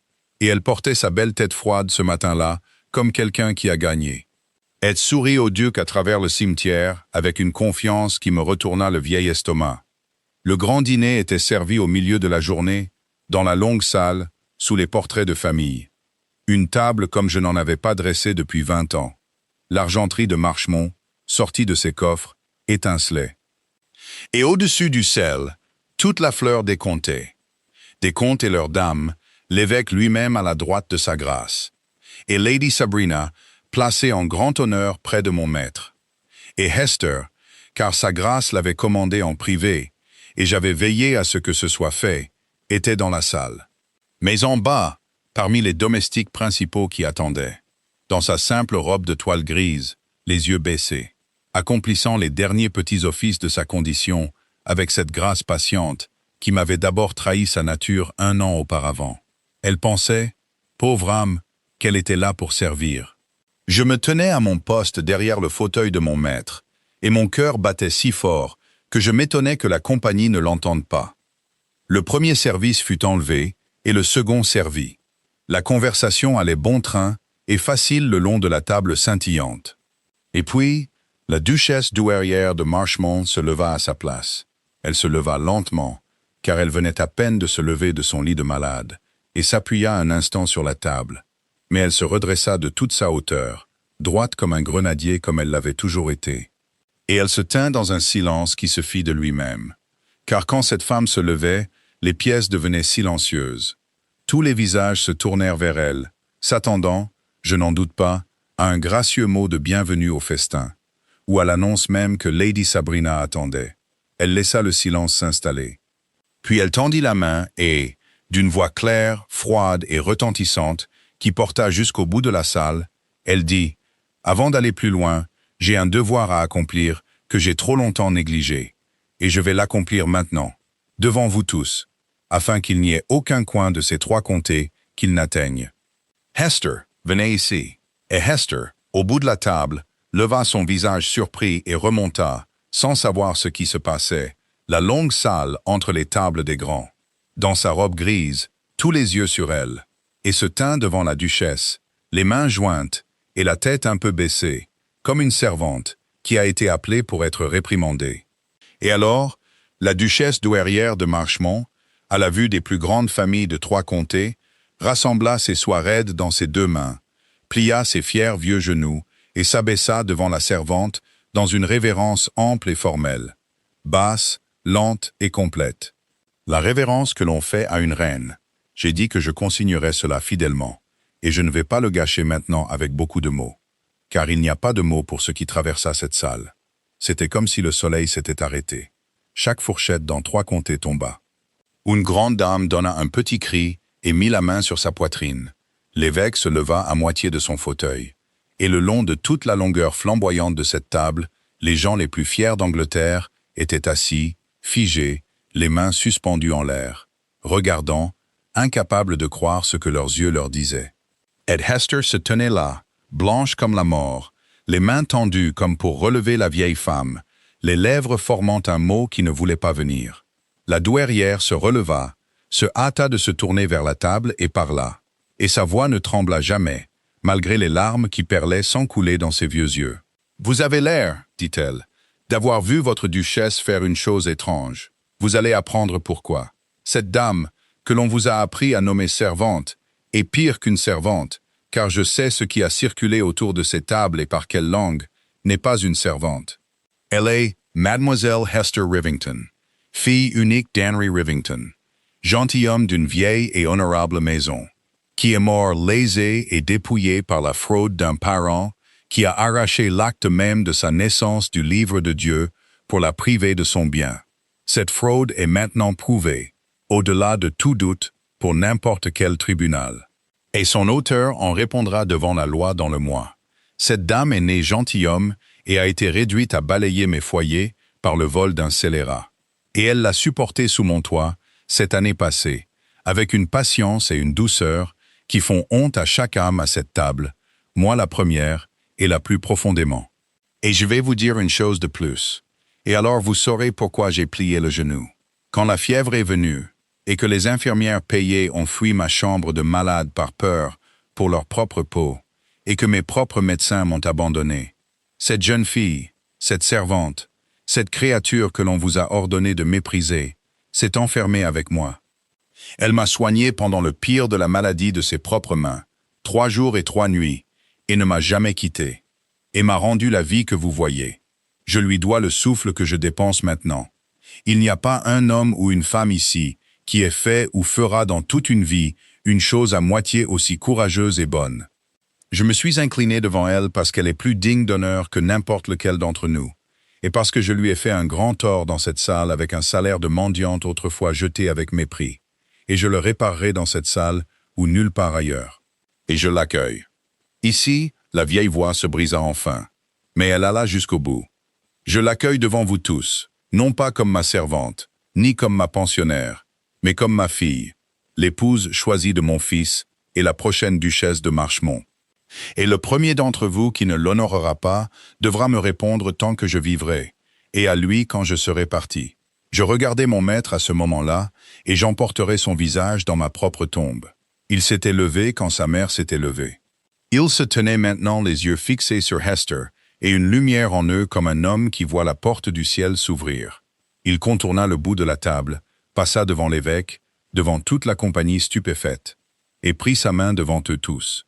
Et cette fois, elle ne la retira pas. Il inclina la tête vers elle, et je l'entendis dire bas, mais pas si bas que je ne l'entende pas de mon poste, qu'il lui avait dit une fois qu'il la placerait à la tête de sa table à la barbe de tous, et qu'elle le lui avait interdit pour son propre bien, et que maintenant sa mère l'avait fait pour eux deux, et qu'elle ne le lui interdisait plus, car il n'y avait plus de nuages à couvrir et plus de ruines à craindre. Et voulait-elle de lui?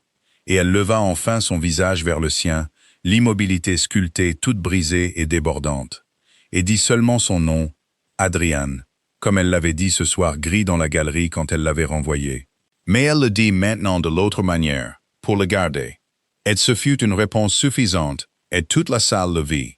Et quelque part en bas de la table, une vieille servante se mit à pleurer, et ne fut pas la seule.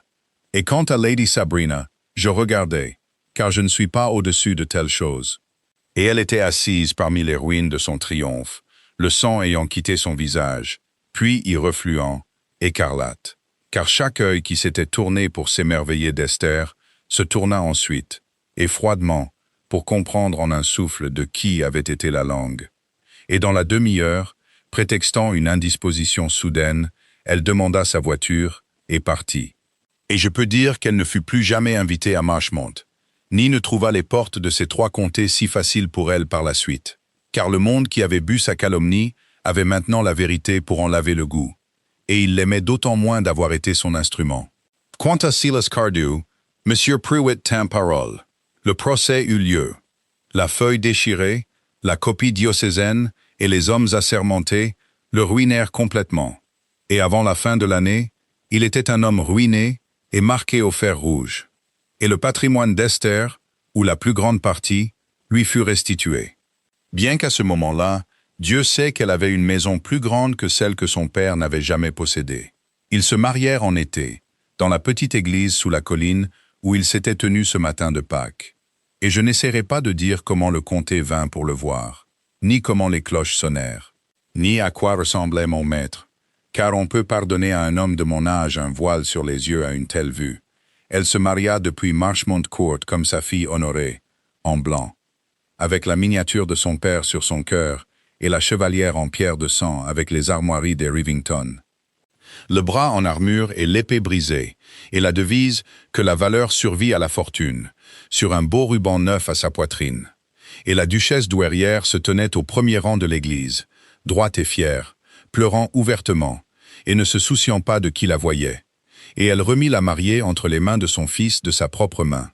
Et Hester Rivington, qui était venue à nous comme une couturière sans amis à 24 livres par an, et qui avait réparé la vieille tapisserie dans la fenêtre grise de son aiguille patiente, remonta l'allée de cette église en tant que servante et la redescendit en tant que duchesse de Marchemont. Je suis très vieux maintenant, et j'ai rendu mes clés depuis plusieurs années. Je suis assis près du feu dans le Bond Cottage que sa grâce, car je ne l'appellerai jamais autrement, bien qu'elle m'ordonne de l'appeler Hester, et vienne elle-même, une duchesse, s'asseoir 1 heure avec un vieil homme pour s'assurer qu'il ne manque de rien, a mis à ma disposition dans le parc. Et de toutes les choses que ces 50 ans dans de grandes maisons m'ont montrées, je n'en garde qu'une contre l'obscurité. Et je la sors comme un avare son or les longues soirées. Le jour où la duchesse de Marchemont fit la révérence à la servante, et où chaque fourchette dans 3 comtés tomba, et où l'âme la plus simple qui ait jamais passé sous mon toit fut reconnue devant tous comme sa plus vraie dame, et en devint enfin la maîtresse. J'ai servi les grands toute ma vie, Et je n'ai appris qu'à la fin que la valeur survit en effet à la fortune, et que le ciel, que les fiers oublient, a une longue mémoire et une main sûre, et redresse ce qui est tordu en son heure, et élève ceux de basse condition.